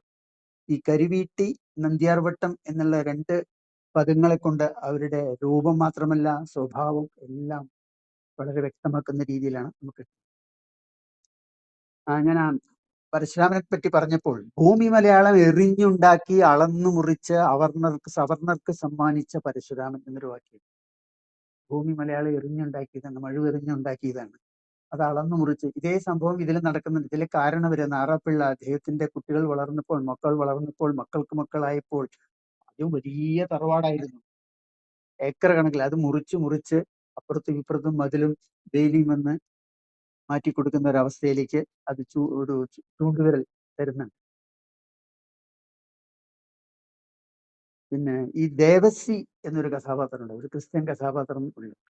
ദേവസി അവിടെ ഒരു ഇഷ്ടികക്കളം തുടങ്ങുമ്പോഴാണ് അദ്ദേഹം ശ്രദ്ധിക്കപ്പെടുന്നത്. അപ്പോൾ ഇഷ്ടിക, പുഴയോരത്ത് ഇഷ്ടിക കൂട്ടി വെച്ചത് കാണുമ്പോൾ അദ്ദേഹം പറയാണ് നദീതട സംസ്കാരത്തിന്റെ അവശിഷ്ടങ്ങൾ പോലെ. അത് എല്ലാവർക്കും ബോധ്യമാവുന്ന ഒരു കാര്യമാണ്. നമ്മൾ മോഹൻജദാരോയിലേക്ക് കണ്ടിട്ടുണ്ടല്ലോ, ഇപ്പോഴും ഇങ്ങനെ പല ദിക്കിലും ആർക്കിയോളജിക്കൽ ഡിപ്പാർട്ട്മെന്റ് തുറന്നെടുത്ത് പ്രദർശിപ്പിക്കുന്ന വെട്ടുകല്ലല്ല, ചുടുകട്ടകൾ കാണിക്കുന്നില്ല. അപ്പൊ ഇത് കാണുമ്പോൾ അദ്ദേഹം പറയുന്നതാണ് നദീതട സംസ്കാരത്തിന്റെ അവശിഷ്ടങ്ങളാണോ എന്ന് തോന്നിപ്പോകുന്ന വിധത്തിലാണ് ദേവസിയുടെ ഇഷ്ടികകൾ നിൽക്കുന്നത്. ഇതില് ദേവസി മുങ്ങിത്തപ്പുന്ന ഒരു രംഗമുണ്ട്. അതായത് അത് കഥയ്ക്കിടയ്ക്ക് സംഭവിക്കുന്നതാണ്. ആരാണ് മരിച്ചത്, എങ്ങനെയാണ് മരിച്ചത് എന്നൊന്നും പറയുന്നില്ല. അപ്പോൾ ആ മുങ്ങിത്തപ്പുന്നത് കണ്ട് അദ്ദേഹം കുറേ നേരം വെള്ളത്തിനടിയിൽ കിടക്കുന്ന ഒരു രംഗമുണ്ട്. അപ്പൊ ആൾക്കാരെല്ലാം സംശയം, ഇദ്ദേഹം മരിച്ചുപോയോ എന്താണ്. അപ്പോൾ കുറേ കഴിഞ്ഞ് ഏകദേശം ഒരു 40 മിനിറ്റ് കഴിഞ്ഞാണ് അങ്ങനെ പൊങ്ങുന്നത്. ആരുടെ? മരിച്ചുപോയ ഈ നാറാപ്പിള്ളിയുടെ ശവശരീരവുമായിട്ട്. അപ്പോ മറ്റുള്ളവർ പറയാം, അദ്ദേഹം പറയുന്ന ആ സമയത്ത് ആഖ്യാനത്തിൽ വരുന്ന ഒരു ഭാഗമാണ് യേശു 3-ാം ദിവസം ഉയർത്തെഴുന്നേറ്റതുപോലെ. യേശുവിന് അത്രയും 3 ദിവസം ശ്വാസം അടക്കി പിടിക്കാൻ കഴിഞ്ഞിരുന്നല്ലോ. അപ്പോൾ ദേവസിക്കും അതിന് ചെറിയൊരു സാധ്യതയുണ്ട് എന്നാണ് പറയുന്നത്. അതേമാതിരി വളരെ കുസൃതിയോടെ അദ്ദേഹം പറയുന്നുണ്ട്, യേശുദാസിന്റെ പാട്ടില് അദ്ദേഹം സ്വരവിന്യാസം ദീർഘിപ്പിച്ച് മറ്റു പലർക്കും സാധിക്കാത്ത രൂപത്തിലേക്ക് അദ്ദേഹം കൊണ്ടുപോകുന്നു. അപ്പൊ യേശു എന്നുള്ള ആ പേരുകളുടെ സാധ്യത ഭാഷയിലൂടെ കൊണ്ടുവരുന്നു. മറ്റേ പാണമ്പറമ്പത്ത് നാണു ഈ പരദൂഷണങ്ങൾ പറയുന്ന ഒരു കഥാപാത്രമാണ് ഇതിൽ. അപ്പൊ അത് അദ്ദേഹത്തിന്റെ നിരീക്ഷണങ്ങൾ പല സന്ദർഭങ്ങൾക്കും അദ്ദേഹം കഥകൾ മെനഞ്ഞുണ്ടാക്കുകയാണ്, ഉപകഥകളായിട്ട് അത് മാറുകയാണ്. അപ്പൊ ഇങ്ങനെ പലരും പറയുന്ന ഉപകഥകളാണ് പിന്നീട് കഥകളാവുന്നതും പുരാണങ്ങളാവുന്നതും അതാണ് ചരിത്രമാവുന്നതും ഒക്കെ ഉള്ളൊരു ഇത്. ഈ കമ്മ്യൂണിസ്റ്റ് ജാഥ നടന്നു തളർന്ന കുമാരനേട്ടനാണ്, അദ്ദേഹത്തിനാണ് ആ മുടത്തുള്ള കുട്ടി ജനിക്കുന്നത്. അപ്പൊ അതിന്റെ ഒരു നിരീക്ഷണത്തിൽ ഒരു മനോഹരമായ വാക്യമുണ്ട്, കമ്മ്യൂണിസ്റ്റുകാരുടെ താൽക്കാലിക തകർച്ചകളാണ് മുടന്ത് സൃഷ്ടിക്കുന്നത്. അത് ചരിത്രത്തെ അല്ലെങ്കിൽ ഒരു രാഷ്ട്രീയ പാർട്ടിയെ കളിയാക്കുകയല്ല, ഒരു വളർച്ച അദ്ദേഹത്തിന്റെ നിരീക്ഷണത്തിൽ അങ്ങനെ. ഇതിൽ കാലം കടന്നു പോകുന്നതിനെ പറ്റി ധാരാളം നിരീക്ഷണങ്ങളുണ്ട്. ഓരോ ഭാഗത്ത് വരുന്ന വളർച്ചകള്, പുരോഗതികള്, രാഷ്ട്രീയത്തില്, സാഹിത്യത്തില്, വായനശാലയിൽ ഉണ്ടാകുന്ന ആദ്യം ഈഗിൾസ് ക്ലബ് എന്നൊരു വായനശാലയാണ് ആ ഭാഗത്തുണ്ടായത്. അത് പിന്നീട് റോവേഴ്സ് ആയി മാറി. പിന്നീട് അത് അരുണോദയ വായനശാലയായിട്ട് മാറി. ഇപ്പോൾ നമുക്ക് സാഹിത്യത്തിൽ തന്നെ അരുണ ദശകം എന്നൊരു കാലഘട്ടമുണ്ട്. രാമവർമ്മയും വയലാറും ONV ഒക്കെ എഴുതിയ കാലത്തിനാണ് അരുണ ദശകം എന്ന് പറയുന്നത്. അപ്പോൾ ആ കമ്മ്യൂണിസ്റ്റ് ചിന്തകൾ വരുന്ന ഈ രാഷ്ട്രീയത്തിലേക്ക് ഒക്കെ നമ്മളെ എത്തിക്കുന്ന വഴികളാണ്. അപ്പോ ഒരു വാചകം അദ്ദേഹം പറയുന്നുണ്ട്, ചരിത്രത്തിൽ വണ്ടി കിട്ടാൻ വൈകിയവരാണ്.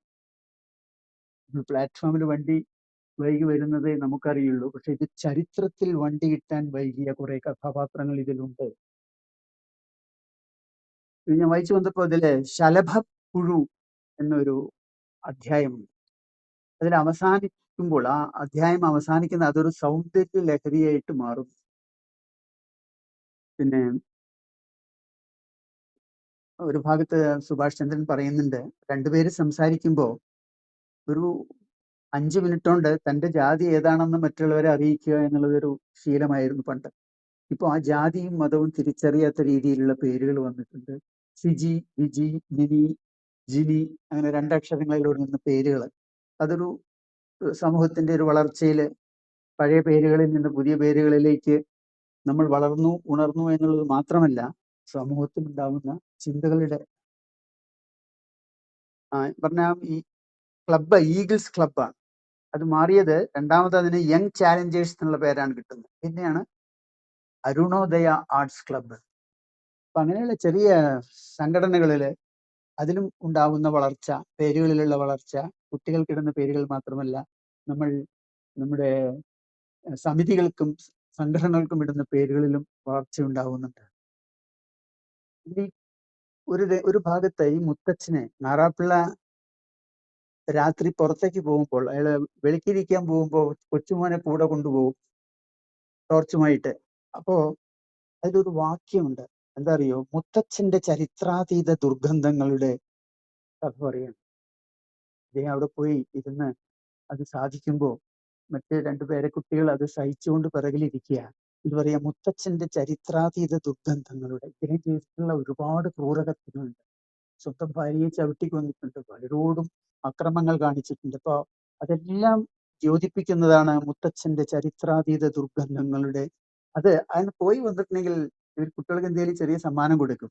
അത് വിരലുകളെ മോതിരമണിയിച്ചു എന്നാ പറയും.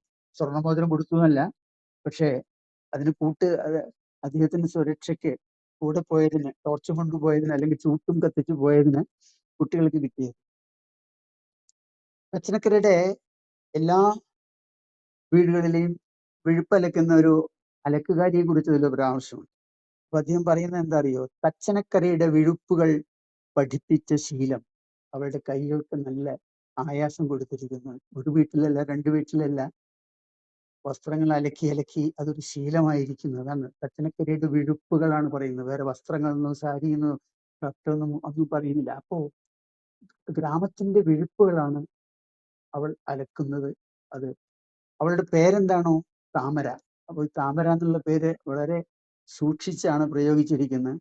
താമരപ്പൂവിന്റെ സുഗന്ധത്തിലേക്ക് ഈ അഴുക്കിന്റെ ദുർഗന്ധങ്ങളൊക്കെ മാറ്റിയെടുക്കുന്നവളായിട്ട് ഈ അലക്കുകാരിയെ ചിത്രീകരിച്ചു. ഇതില് മഹാഭാരതത്തിനെ സ്പർശിക്കുന്ന 2 വാക്യങ്ങളുണ്ട്. അതിലൊന്ന്, മഹാഭാരതം തുടങ്ങുമ്പോഴും ഒരു നായയുണ്ട്, അത് അവസാനിക്കുമ്പോഴും ഒരു നായയുണ്ട്. ഇവരുടെ കൂടെ യുദ്ധത്തിനെല്ലാം ശേഷം സ്വർഗത്തിലേക്ക് പോകുമ്പോൾ അപ്പോൾ മാറി നിന്നിട്ട്, അല്പം ദൂരെ നിന്നിട്ട് സുഭാഷ് പറയുന്നത് എന്താണെന്നറിയോ? സ്വാർത്ഥനായ ഒരുവന് സ്വർഗം പോകാനുള്ള അവസരം ഒരു ചാവാലിപ്പട്ടിക്ക് തുല്യമാണ്. കളിയാക്കുന്നൊരു ഇതിഹാസത്തെ ചെറിയ തോതിൽ പരിഹസിക്കുകയാണ്. ഈ നായ ധർമ്മദേവനായിരുന്നു, യമദേവനായിരുന്നു എന്നുള്ളത് നമ്മൾ എത്തുന്നുണ്ട്. പക്ഷെ ആ പ്രത്യേക സന്ദർഭത്തിൽ അദ്ദേഹം പറയുന്നത് ഈ സ്വാർത്ഥനായ ഒരുവന് സ്വർഗം പോകാനുള്ള അവസരം ഒരു ചാവാലിപ്പട്ടിക്ക് തുല്യമാണ് എന്നാണ്. ഇതില് നരകത്തിയിലും കത്താത്ത വിധം കുതിർന്നുപോയ നാറാപ്പിള്ളയുടെ ശവം, അദ്ദേഹം മരിച്ച് കൊല്ലപ്പെടുകയാണ്. ആ മരണവർണ്ണന, അത് ആ പുസ്തകം എടുത്ത് വായിച്ചാലേ ഉള്ളത്. ഇതുവരെ ഇങ്ങനെ ഒരു മരണവർണ്ണന ഉണ്ടായിട്ടില്ല. 2-3 രംഗങ്ങൾ അദ്ദേഹം വർണ്ണിച്ചത് കണ്ടാൽ, അദ്ദേഹം വിവരിച്ചത് കണ്ടാൽ അത് കൊത്തിവെച്ച മാതിരി. അതുപോലെ ഒരു രംഗം നമുക്ക് സ്മരിക്കാൻ പറ്റില്ല, നമ്മളുടെ സാഹിത്യ വായനാനുഭവങ്ങളുടെ ഗണത്തിൽ കാണില്ല. അപ്പോ ഈ പുഴയിൽ നിന്ന് എടുത്തു വെച്ചിട്ടുള്ള ശരീരം കണ്ട് പറയാണ്, നരകത്തീയിലും കത്താത്ത വിധം കുതിർന്നുപോയ നാറാപ്പിള്ളയുടെ ശവം. അത്രയും പാപം ചെയ്തിട്ടുണ്ട്, അത് ഒരു തീയിലും വേവാത്തതാണ്. പോയ കാലത്തിന്റെ കരാള വിഗ്രഹം എന്നാണ്. ഇതിൽ 10 പേരക്കുട്ടികൾ ഉണ്ടായിരുന്നു പറഞ്ഞു. അവരെ ഓർമ്മിക്കാൻ വേണ്ടിയിട്ട് ഒരു പാട്ടുണ്ടാക്കിയിട്ടുണ്ട്. 1ാമത്തെ കുട്ടന്റെ പേരാണ് ഓമനക്കുട്ടൻ. 10ാമത്തെയാണ് ഇതിലെ ജിതേന്ദ്രൻ. അവനെ പത്താളം എന്നാണ് പറഞ്ഞിരിക്കുന്നത്. ജിതിൻ. പാട്ടൊന്നും ഞാൻ എഴുതി വെച്ചിട്ടില്ല. അതൊരു വളരെ വിസ്മയകരമായ, വളരെ കൗതുകകരമായിട്ടുള്ള ഒരു കാര്യമാണ്. ഇതില്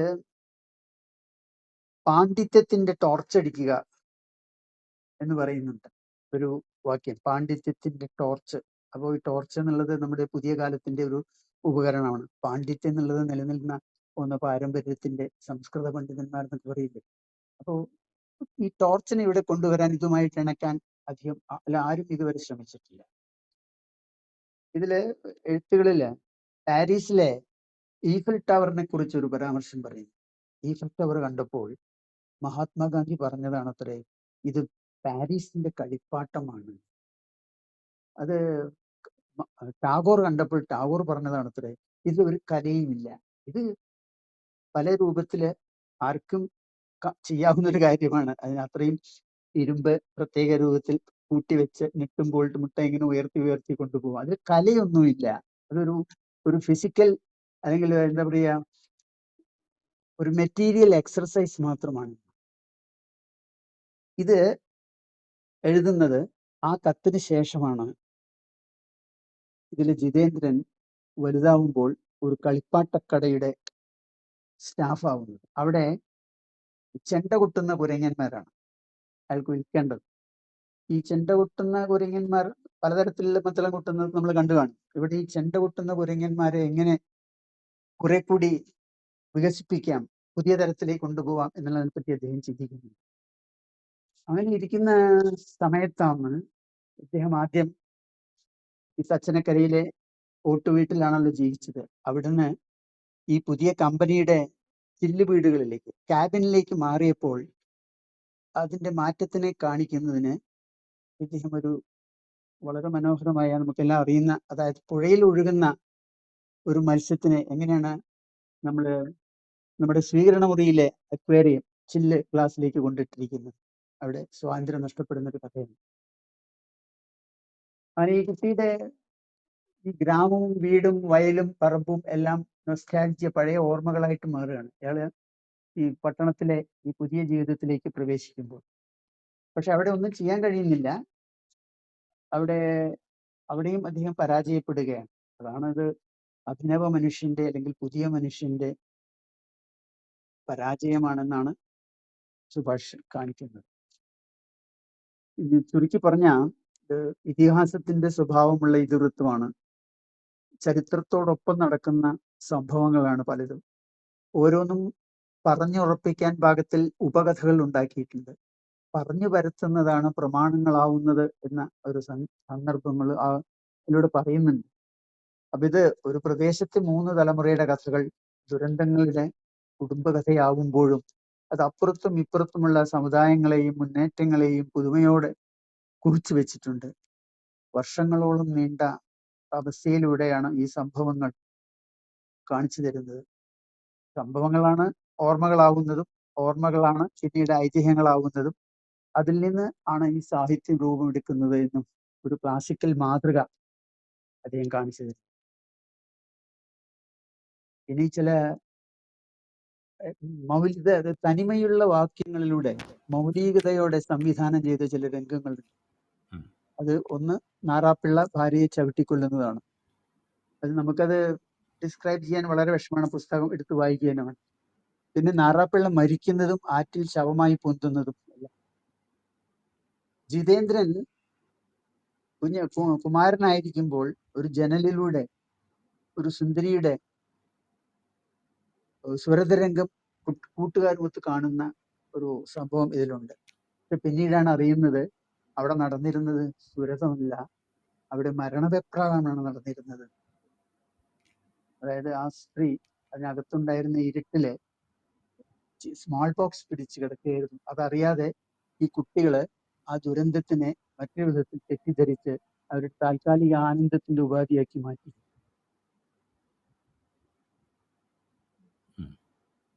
വേറൊരു സവിശേഷമായ രംഗം, ഈ നാറാപ്പിള്ള അതിക്രൂരനായിരുന്നു. അദ്ദേഹം ചെയ്യാത്ത കെടുതികൾ ഒന്നുമില്ല.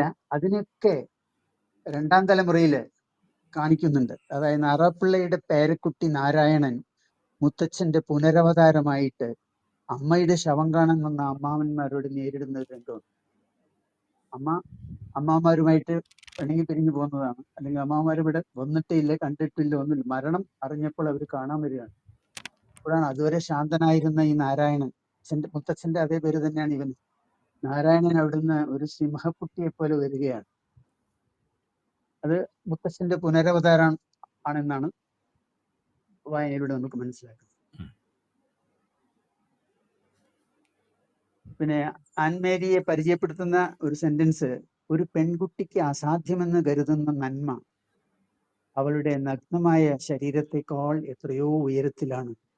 അതാണ് എന്നെ അടുപ്പിച്ചത്. ഒരു തമാശ രംഗം കൂടി ഉണ്ട്. അത് വായിക്കുമ്പോൾ ആരെയും ത്രസിപ്പിക്കുന്നതാണ്. ഇതിൽ ലൈല സ്വീകരണ മുറിയിൽ, ഒരു യുവതിയാണ്, സ്വീകരണ മുറിയിൽ രാത്രി പുറത്തു പോകാൻ പറ്റാത്തൊരവസ്ഥയിൽ മൂത്രമൊഴിക്കുന്ന രംഗമുണ്ട്. അപ്പൊ ഇദ്ദേഹം പറയുന്നത് പുരാണകഥയിൽ കുടത്തിൽ വെള്ളം നിറയുന്ന ശബ്ദം, ദശരഥന്റെ കഥയില്. അത് വായിച്ചപ്പോ നോക്കും, അത് മറ്റതിന്റെ എന്താ പറയാ, അശ്ലീല അല്ലെങ്കിൽ അത് കേൾക്കാൻ രസമില്ലാത്ത, വായിക്കാൻ വിഷമമുള്ള, പറയാൻ ചളിപ്പുള്ള ഒരു കാര്യത്തെ മാറ്റിയെടുക്കുകയാണ്. കുടത്തിൽ, പുരാണകഥയിൽ കുടത്തിൽ വെള്ളം നിറയുന്ന ശബ്ദം. ഇതൊരു മാറ്റിയെടുക്കലാണ്. ഒരവസ്ഥയിൽ നിന്ന് അതിന്റെ സ്വഭാവത്തെ മറ്റൊരു മനോഹരമായ അവസ്ഥയിലേക്ക് കാഴ്ചവെക്കുന്നതാണ്. പിന്നെ പറയുന്നത് വേറൊരാളെ പറ്റി പറയുന്നത്, നിസ്സംഗതയുടെ ചെന്നിനായകം പുരട്ടിയ തെരുവ് പെണ്ണിന്റെ ശരീരം. നിസ്സംഗതയുടെ ചെന്നിനായകം. ഒരിടത്ത് മരണത്തെക്കുറിച്ചും ജീവിതത്തെക്കുറിച്ചൊക്കെ ചിന്തിക്കുന്ന ഒരവസരത്തിൽ പറയാണ്, 100% പൊരുത്തമുള്ള ദമ്പതികള് ജീവിതവും മരണവും ആണ്. രാവും പകലും പോലെ, സുഖവും ദുഃഖവും പോലെ ജീവിതവും മരണവുമാണ് 100% പൊരുത്തമുള്ള ദമ്പതികൾ. ഒരു വാക്യം നമുക്ക് ഇതുവരെ ഒരു സാഹിത്യത്തിലും നമുക്ക് കിട്ടിയിട്ടില്ല.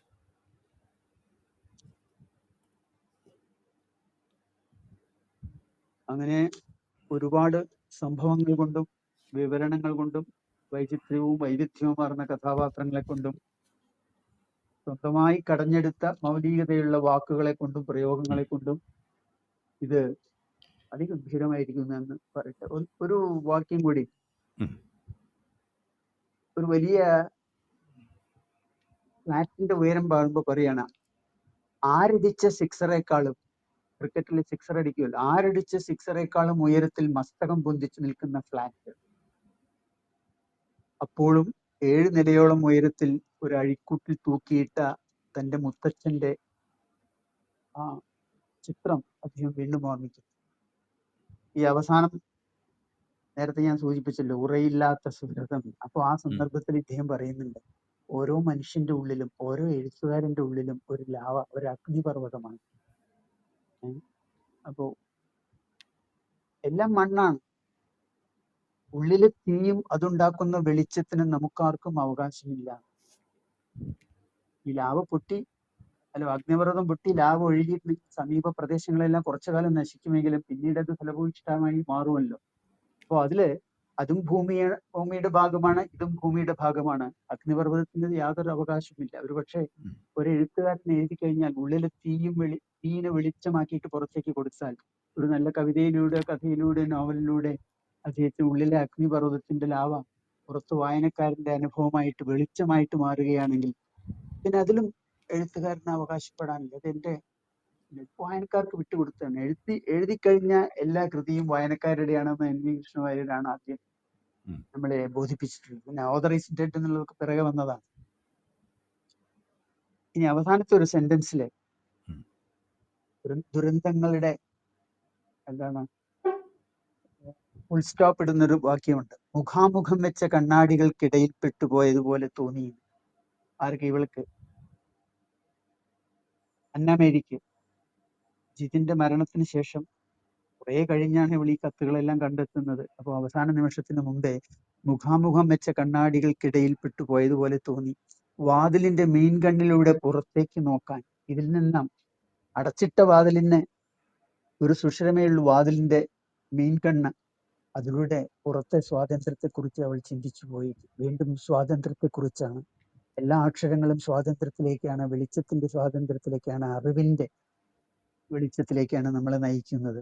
അപ്പോൾ ഈ എഴുത്തുകളൊക്കെ എഴുതിക്കഴിഞ്ഞാൽ അത് അക്ഷരങ്ങളായി മാറിയാൽ ഭൂമിയിലെ അക്ഷരങ്ങളായും ആകാശത്തെ നക്ഷത്രങ്ങളായും നമുക്ക് വെളിച്ചം തരും എന്നുള്ള ഒരു സങ്കല്പത്തിലേക്കാണ് ഇത് അവസാനം നിൽക്കുന്നത്. ഇത് ഇങ്ങനെയൊക്കെ പറഞ്ഞാലും, എത്രയൊക്കെ നീട്ടി പറഞ്ഞാലും, എത്രയൊക്കെ വീണ്ടും വീണ്ടും ആവർത്തിച്ചാലും ഇതിന്റെ പൂർണ്ണ അർത്ഥതലങ്ങൾ അല്ലെങ്കിൽ പൂർണ്ണ മഹിമ നമുക്ക് മനസ്സിലാവണമെങ്കിൽ ഇരുന്ന് വായിക്കുക തന്നെ വേണം.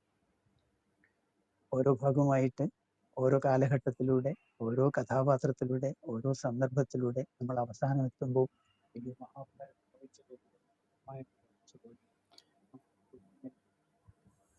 നന്ദി Shri P N Vijayan sir. ഒരു മണിക്കൂറും 10 മിനിറ്റും നീണ്ട വളരെ സുദീർഘമായ സർവ്വതല സ്പർശിയായ നോവൽ അവലോകനമാണ് താങ്കൾ നടത്തിയത്. അതിൽ പ്രത്യേകം നന്ദി. വളരെ സന്തോഷം. ഇത്രയും ദീർഘമായി നമ്മളൊരു നോവലിനെ കുറിച്ച് ചർച്ച ചെയ്തിട്ടില്ല ആമുഖത്തിൽ. പറഞ്ഞ പോലെ ഒരു മലയാളത്തിൻ്റെ ക്ലാസിക് ഇതിഹാസ നോവലുകളിൽ ഒന്നാണ് സുഭാഷിൻ്റെ മനുഷ്യനൊരു ആമുഖം. അപ്പോൾ അതിനെ അർഹമായ രീതിയിൽ തന്നെ താങ്കൾ വിലയിരുത്തി. അതിൽ ഒരിക്കൽ കൂടി ഞാൻ സന്തോഷം രേഖപ്പെടുത്തുന്നു. ഞാൻ ഒരു കാര്യം കൂടെ ചോദിക്കാം. സാറോട് ഇരിക്കാൻ ഇനിയും ബുദ്ധിമുട്ടുണ്ടാവുമോ? ഒരു 10 മിനിറ്റ് കഴിഞ്ഞിട്ട് മതിയോ? 10 മിനിറ്റ് താമസം ഉണ്ടാവും അല്ലേ? തിരിച്ചു അല്ല പെട്ടെന്ന് ചോദിച്ചോളൂ. എനിക്ക് പറ്റും. അല്ല, ഈ പിന്നെ ഇതിന്റെ നോവലിന്റെ DC കൊടുത്തിട്ടുള്ള കവറിൽ കൊടുത്തിട്ടുള്ള ബ്ലർബിൽ ചിത്രങ്ങൾ പലതിലും പല മുഖചിത്രങ്ങളാണ്. അവസാനം വന്നതിൽ 5 വ്യത്യസ്തമായിട്ടുള്ള മുഖചിത്രങ്ങളാണ്. ഉണ്ട്.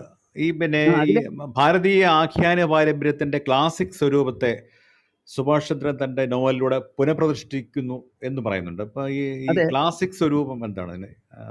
ക്ലാസിക്കുകൾ അങ്ങനെയാണല്ലോ നമ്മുടെ അതുകൊണ്ട് കഥാപാത്രങ്ങളുടെ ബാഹുല്യം, പല കാലങ്ങൾ. അത് മാത്രല്ല, അത് തുടക്കത്തിലെ മഹാഭാരതവും ഒക്കെ എഴുതിയത് ശിവൻ പാർവതിക്ക് പറഞ്ഞു കൊടുക്കുന്ന മാതിരിയാണ്.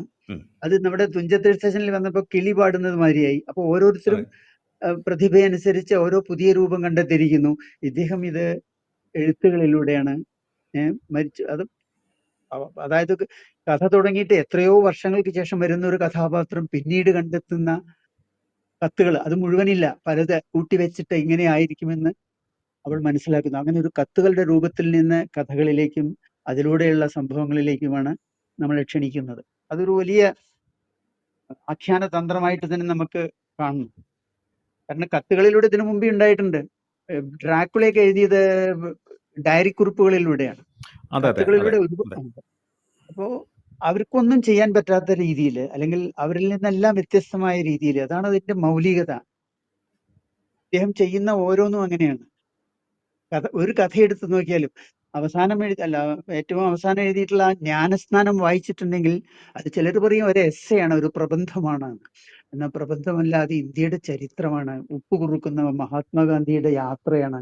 യാത്ര തീർത്ഥയാത്രയാവുന്ന ഒരുപാട് കാര്യങ്ങൾ അതില് അദ്ദേഹം എത്രയോ ശ്രദ്ധിച്ച് മാസങ്ങളോളം തപസ്സിരുന്ന് എഴുതിയതാണ്. അപ്പോ അത് നമുക്ക് മനസ്സിലാക്കേണ്ട ഒരു കാര്യമാണ്. പിന്നെ അദ്ദേഹം തന്നെ അതിന്റെ ഒരു ആമുഖത്തിലോ ആമുഖത്തില് പറഞ്ഞല്ലോ, പറഞ്ഞിട്ടുണ്ട്. അല്ല, അതിൽ ഒരു പിന്നെ ഇത് ആത്മാംശമില്ല എന്ന് പറയുമ്പോഴും വായനക്കാരന് മനസ്സിലാവും. വായനക്കാരൻ കിട്ടിയ ഒരു അനുഭവം അദ്ദേഹം ആമുഖത്തിൽ പറയുന്നുണ്ടല്ലോ. അതായത് പിന്നെ ഭാവന ജീവിതത്തെ വെല്ലും. കാരണം ജിതേന്ദ്രന് കയ്യിൽ കെട്ടാൻ ഒരു വാച്ചും ജിതേന്ദ്രന്റെ പെൺമക്കൾക്ക് ധരിക്കാൻ ആഭരണങ്ങളും ഏതോ ഒരു വായനക്കാരൻ അയച്ചു കൊടുത്തു അദ്ദേഹം പറയുന്നു. അദ്ദേഹത്തിന്റെ അവസാന ഭാഗത്ത്, പുസ്തകത്തിന്റെ അവസാനത്ത് ഇത് വായിച്ച് തരളിതനായ ഒരു വായനക്കാരൻ, അല്ലെങ്കിൽ എത്രമാത്രം അദ്ദേഹത്തിന്റെ മനസ്സിലേക്ക് ഈ കഥ പോയിരിക്കുന്നു അറിയാൻ ആ കുട്ടികൾക്ക് വേണ്ടിയിട്ട് 2 ഗിഫ്റ്റ് അയച്ചു കൊടുത്തു. അതൊരു അങ്ങനെയൊന്നും സംഭവിച്ചിട്ടില്ല കേട്ടോ.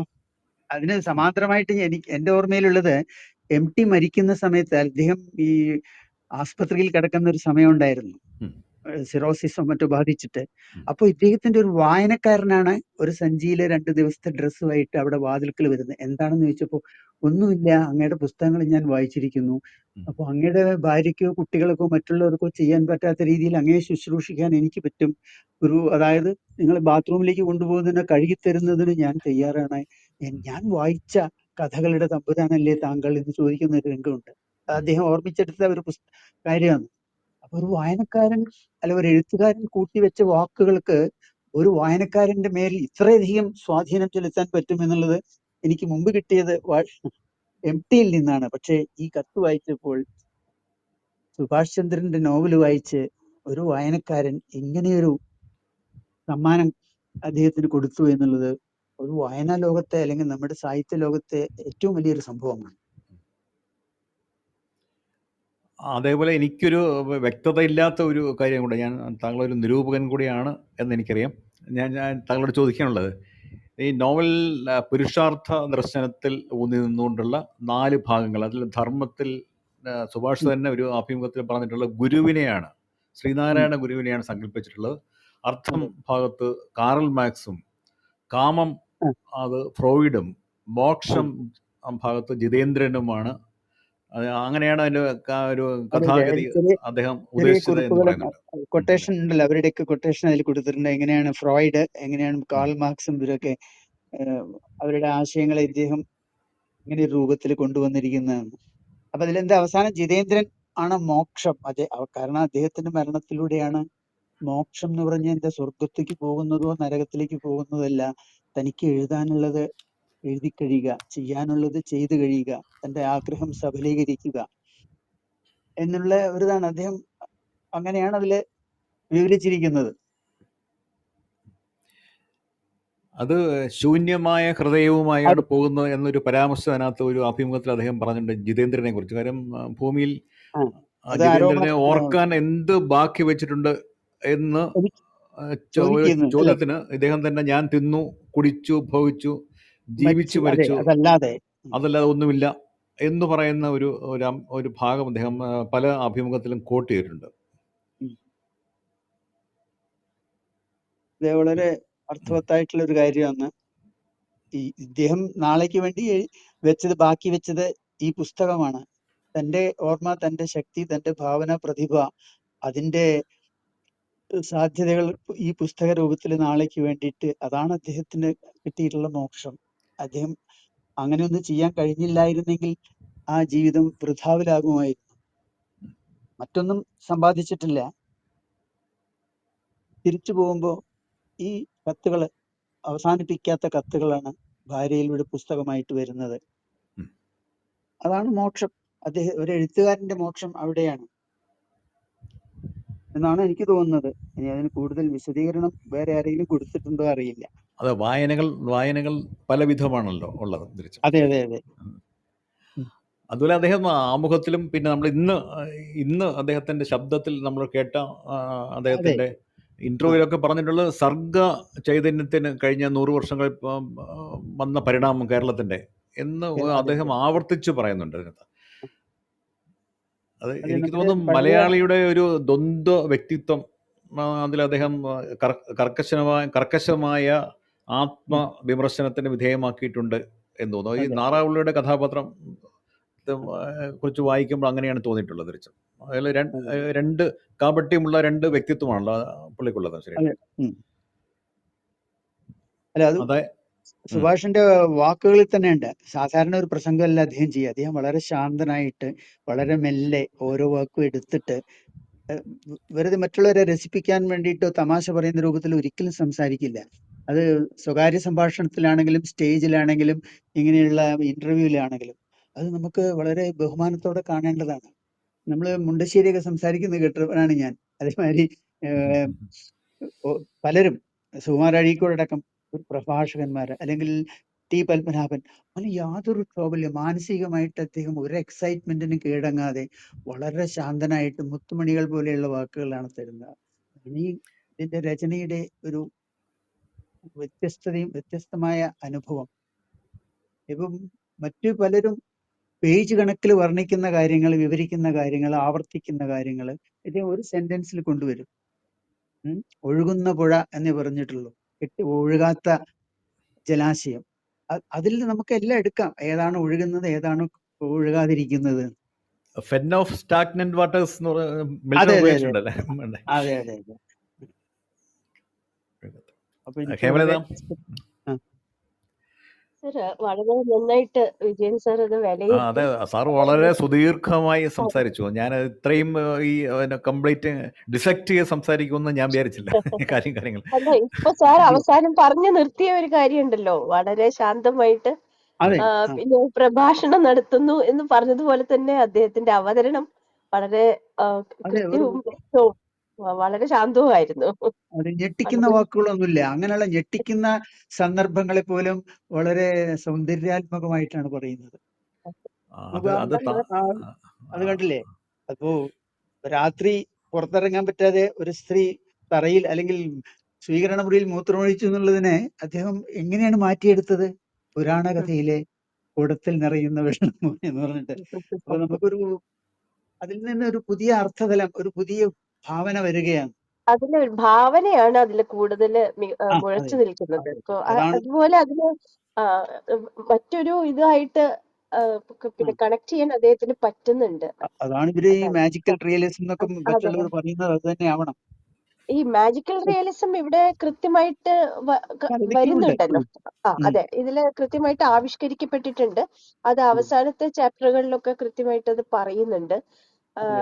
പിന്നെ ഇതെന്ന് പറഞ്ഞു കഴിഞ്ഞാൽ ഈ തച്ചനക്കര എന്ന് ആ പറയുന്ന ഒരു ഭാവന, അത് തന്നെ ഒരു ഭാവന സൃഷ്ടിയാണല്ലോ. അതുപോലെ അതും അതെ ഭാവനയാണ്. അത് അതെ. അത് അതെങ്ങനെയാ വെച്ചാൽ തച്ചന്റെ ഇക്കര എന്നാണ്. ഇതിന്റെ അപ്പുറത്താണ് ഉളിയന്നൂർ തച്ചന്റെ പെരുന്തച്ചന്റെ ഗ്രാമം. തച്ചന്റെ ഗ്രാമം. അതിന്റെ ഇപ്പുറത്താണ് ആലുവപ്പുഴയുടെ ഇപ്പുറത്താണ് ഇദ്ദേഹത്തിന്റെ ഇത്. അതാണ് തച്ചനക്കര എന്ന് വരാൻ കാരണം. ഇദ്ദേഹത്തിന്റെ കടുങ്ങല്ലൂരാണ്. കടുങ്ങല്ലൂർ ഗ്രാമമാണ്, കൊടുങ്ങല്ലൂരല്ല. അപ്പോ പിന്നെ അവിടെ കയന്തിക്കരയൊക്കെ പറയുന്നുണ്ട്. പിന്നെ ഏലൂക്കര, കയന്തിക്കര, ആ പ്രദേശങ്ങളൊക്കെ പറയുന്നുണ്ട്. പിന്നെ ഒരു കടവിനെ കുറിച്ചും പറയുന്നുണ്ട് അതില്. ആലുവപ്പുഴയുടെ ഇദ്ദേഹത്തിന്റെ അതെ, മാർത്താണ്ഡം പാലം വരുന്നതിന് മുമ്പുള്ള കമരിക്കടവ്. കമരിക്കടവിലാണ് ഇപ്പോഴുള്ള മാർത്താണ്ഡം പാലം ഉള്ളത്. അതെ. അതുപോലെ അയ്യാട്ടുപിള്ളി എന്ന് പറയുന്നതും അദ്ദേഹത്തിന്റെ ഒരു ഭാവന സൃഷ്ടിയാണല്ലോ. അയ്യാട്ടുപിള്ളി ഈ ഗ്രാമത്തിന്റെ പേരിലും വീട്ടുപേരിലും അദ്ദേഹം ഒരുപാട് ആലോചിച്ചുണ്ടാക്കിയതാണത്. അത് നമ്മുടെ ആർക്കെ നാരായണന്റെ മാൽഗുഡി അങ്ങനെയാണ്. അതെ, രാജകോപം ഗ്രസിച്ച ആ വ്യക്തിയുടെ കഥ നമ്മൾ മറ്റൊരു തരത്തിൽ കേട്ടിട്ടുണ്ട്. അത് പക്ഷെ ഇങ്ങനെ കൂട്ടിലിട്ട് ഇങ്ങനെ കൊല്ലുന്ന ഒരു രീതി അന്ന് നിലവിലുണ്ടായിരുന്നു എന്നുള്ളത് നമ്മൾ കേട്ടിട്ടുണ്ട്. പക്ഷെ അത് ഇവിടെ കൃത്യമായിട്ട് ആവിഷ്കരിക്കുകയാണ്. അതുമാത്രമല്ല, പിന്നെ യേശുവിനെ കുറിച്ച് സമാനമായിട്ട് ചിത്രവധം ഉണ്ടായിരുന്നു. ചിത്രവധം ചിത്രക്കൂടിലെ വധമാണ് ചിത്രവധം. ഇങ്ങനെ അത് തിരുവനന്തപുരത്തെ അദ്ദേഹം പറഞ്ഞിട്ടുണ്ടല്ലോ, തിരുവനന്തപുരത്തെ ഏതോ ഒരു പാലസിലെ ഒരു പുരാവസ്തുവായിട്ട് അത് കെട്ടിത്തൂക്കിയിട്ടുണ്ട്. അത് കണ്ടിട്ടാണ് ഇദ്ദേഹത്തിന്റെ ഇംഗ്ലീഷിലുള്ള വേർഷൻ ഉണ്ടല്ലോ, ട്രാൻസ്ലേഷൻ, അതിന്റെ മുഖചിത്രം ഉണ്ടാക്കാൻ അത് പോയി ഫോട്ടോ എടുത്ത് അതുമാതിരി ഒരു കൂട് ഉണ്ടാക്കി ഇദ്ദേഹത്തിന് ഏറ്റവും പ്രിയപ്പെട്ട ഒരു ചിത്രകാരൻ. അതെ, ആ കൂട് ആണ് ഇപ്പൊ എന്റെ കയ്യിലിരിക്കുന്ന 40-ാം പതിപ്പിന്റെ കവർ ചിത്രം. അതെ അതെ, എന്റെ കയ്യിലുള്ളത് ഒരു കുഞ്ഞിന്റെ, എന്റെ കയ്യിലുള്ളത് ഒരു കയ്യിലെ അമ്മയുടെ കയ്യില് കൊച്ചുമോന്റെ പിറന്ന ഉടനെയുള്ള കുട്ടിയുടെ കാൽപാദം കാണുന്നതാണ്. അത് നമ്മളിപ്പോ ഇവിടെ നമ്മളുടെ പോസ്റ്ററിന് കൊടുത്തത് അതാണ്. പക്ഷെ എന്റെ കയ്യിൽ 40-ാം പതിപ്പ്, പുതിയ പതിപ്പാണ്. അപ്പൊ അതിന്റെ പിന്നെ പുറം കവർ ഇതാണ്. അതായത് ഒരു കൂട്, 2 കാലും മുകളില് നെഞ്ചിന്റെ ഒരു ചട്ടയമുള്ള ഒരു കൂട്, അതുപോലെ ഒരു അപ്പുറത്ത് പിന്നെ കഴുകന്റെ ചിറക് കാണാം. അതെ, കഴുകനെ ആട്ടുന്ന കൈകളാണ് ആട്ടാമ്പിള്ളിയായത്. അയ്യ ഇദ്ദേഹം നാറാപ്പിള്ളയാണല്ലോ, അപ്പൊ വീടിന് പിള്ളി എന്ന് കൊടുത്തു. മാത്രമല്ല, ഇതിന് ആവിഷ്കരിക്കാൻ ശ്രമിക്കുന്ന ഒരു മനുഷ്യന്റെ പല അവസ്ഥകളുണ്ടല്ലോ. അത് ശരിക്കും ചർച്ച ചെയ്യപ്പെടേണ്ടത് തന്നെയാണ്. അതായത് ഒരു മനുഷ്യ ഇതിൽ പല ആവർത്തി പറയുന്നുണ്ട്. അതായത് ജീവിത ലക്ഷ്യം സാധ്യമാകും മുൻപ് മനുഷ്യന്റെ ജീവിതം അവസാനിക്കുന്നു. അതായത് മറ്റ് ജീവികളുടെ പോലെയല്ല, മനുഷ്യന്റെ വാഞ്ചകളും കാമനകളും ഒന്നും പൂരിപ്പിക്കപ്പെടാതെ പോകുന്ന ഒരു സമയത്ത് തന്നെ അവൻ മരിച്ചു പോകുന്നു എന്നുള്ളത് പറയുന്നുണ്ട്. അപ്പൊ ഈ ഇപ്പൊ നേരത്തെ സാറ് പറഞ്ഞതുപോലെ ധർമാർത്ഥ കാമമോക്ഷം എന്ന് പറയുന്നതില് 2 പിന്നെ ഇതിലും നമുക്ക് ചെയ്യാൻ പറ്റുന്നില്ല. പക്ഷെ കാമവും അതുപോലെ ധർമ്മപ്രാപ്തിയും ഒക്കെയാണ് മനുഷ്യൻ സാധാരണ ചെയ്തുകൊണ്ടിരിക്കുന്നത്. ഏതൊരു മനുഷ്യനും ചെയ്യാവുന്ന കാര്യങ്ങളാണ്. പക്ഷെ അതിലും ഒരു ഉദാത്തമായ ഒരു ലെവലിലേക്ക് എത്തിയാൽ മാത്രമേ ധർമ്മവും മോക്ഷവും ഒക്കെ സാധിക്കുള്ളൂ എന്നുള്ള ഒരു ഇതിൽ വരുന്നുണ്ട്. ആ ഒരു ഫിലോസഫിയാണ് ഇതില് മുഴുവനുമായിട്ട് ഉൾക്കൊള്ളിച്ചിട്ടുള്ളത്. അതിന് ജിതേന്ദ്രൻ എന്ന് പറയുന്ന ഒരു വ്യക്തിയാണല്ലോ. ആ പേരിലുണ്ട് ഒരു പ്രത്യേകത. ജിതേന്ദ്രൻ എന്ന് പറഞ്ഞാൽ ഇന്ദ്രിയങ്ങളെ ജയിച്ചവനാണ്. ഇയാൾ പരാജയപ്പെടുന്നവനാണ്. ശരിക്കും ജീവിതത്തിൽ പരാജയപ്പെടുന്ന ഒരാളാണ്. പക്ഷെ ഇദ്ദേഹം ഒരു പെൺകുട്ടിയെ മനസ്സിലാക്കി എന്നുള്ളതാണ് അതിന്റെ ഒരു ജയം.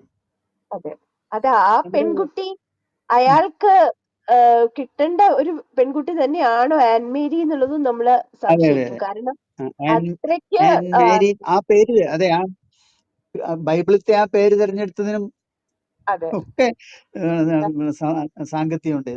വളരെ അതെ. അത് അവര് തമ്മിലുള്ള സംഭാഷണങ്ങളും വളരെ രസമാണ്. അതായത് ഈ കുട്ടി വളരെ അതെ അതെ ചോദിക്കുന്നുണ്ട് ബൈബിളിലെ ഏറ്റവും ചെറിയ വാചകം ഏതാണ്? അതെ അതെ അതെ ജീസസ് ക്രൈഡ് എന്നുള്ളതാണ്, ജീസസ് വെപ്റ്റ് എന്നുള്ളതാണ്. അതെ. ഉം. അതൊരു അതുപോലെ വലിയൊരു സംഭവമാണ്. ഈ കുട്ടി ചോദിക്കുന്നുണ്ട് നിങ്ങൾ എന്റെ ബൈബിളോ, നിന്റെ അതെ ബൈബിളിൽ അതെ പറയുന്ന കാര്യം എന്റെ ബൈബിളോ എന്ന് അതെ അതെ ഇത് ചോദിക്കുന്നുണ്ട്. എല്ലാവരുടെയും വളരെ ലോകത്തിന്റെ ബൈബിൾ അല്ലേ എന്ന്. അതെ അതെ, അതെ അതെ വളരെ ഇരുത്തമുള്ള ഒരു ഉം. പെൺകുട്ടിയാണ് അയാളുടെ അതെ അതെ ജീവിതത്തിലേക്ക് വരുന്നത്. വളരെയധികം ആ മരണം, തുടക്കത്തില് ജിതേന്ദ്രന്റെ മരണമാണല്ലോ തുടങ്ങുന്നത്. അപ്പൊ അതെ അവിടെ ആ തുടങ്ങുന്ന മരണം അവിടെയാണ്, പോലും അവസാനിക്കുന്ന ആ, അവിടെയാണ്. അവര് വളരെ സമചിത്തതയോട് കൂടിയിട്ട് ആ മരണത്തെ സ്വീകരിക്കുന്ന ഒരു ഇതാണ് നമ്മൾ കാണുന്നത്. വളരെ പക്വതയോടുകൂടി അവര് അതിനെ ഞാൻ ഉൾക്കൊള്ളും. ആദ്യ അധ്യായത്തെ കുറിച്ച് ഒരു ലൈൻ പറഞ്ഞോട്ടെ. ഓ പറയൂ പറയൂ. ആദ്യ അധ്യായം പ്രാരംഭം ജിതേന്ദ്രന്റെ മരണം. അതെ ആ പ്രാരംഭം. അധ്യായത്തിന്റെ ആഖ്യാനത്തിന് ഒരു ചടുലത ഇല്ല എന്ന് എനിക്ക് തോന്നിയിട്ടുണ്ട് വായിക്കുമ്പോൾ. കാര്യം അതൊരു ഭാഷ അത്ര ജൈവിക സ്വഭാവം ഉള്ളതായി തോന്നുന്നില്ല തിരിച്ചു. ഞാൻ എൻ്റെ ഒരു വായനാനുഭവം പറഞ്ഞാണ്. അത് കഴിഞ്ഞ് പെട്ടെന്ന് പിന്നെ അടുത്ത അത് മുതൽ അധ്യായം ശൈലിയും പൂർണ്ണമായിട്ട് മാറുന്നുണ്ട് തിരിച്ചു. രണ്ട് വ്യത്യസ്തമായ ശൈലിയിലാണ് എഴുതപ്പെട്ടിട്ടുള്ളതെന്ന് എനിക്ക് തോന്നുന്നുണ്ട് തിരിച്ചു. വായിച്ചു തുടങ്ങുമ്പോ ഒരു അപരിചിതത്വം ഉണ്ട്. അത് കുറച്ച് ഭാഷയുടെ വികാസമാണതേ. അതെ. ഭാഷയുടെ അത് പൂർണ്ണ വളർച്ച എത്തിയിട്ടില്ല അവിടെ. ആദ്യം തുടങ്ങുമ്പോ ആ ഭാഷ, ഈ സാധാരണക്കാരന്റെ ഭാഷ എങ്ങനെയാണ് സാഹിത്യ ഭാഷയായിട്ട് മാറുന്നതെന്ന് കാണിക്കാനായിരിക്കാം. പൂർണ്ണ വളർച്ച താങ്കൾ പറഞ്ഞുകൊണ്ട് അതൊരു പിന്നെ മനഃപൂർവ്വം ഉണ്ടാക്കിയിട്ടുള്ള ഒരു ശൈലി ആയിരിക്കാം പറഞ്ഞ പ്രാരംഭം.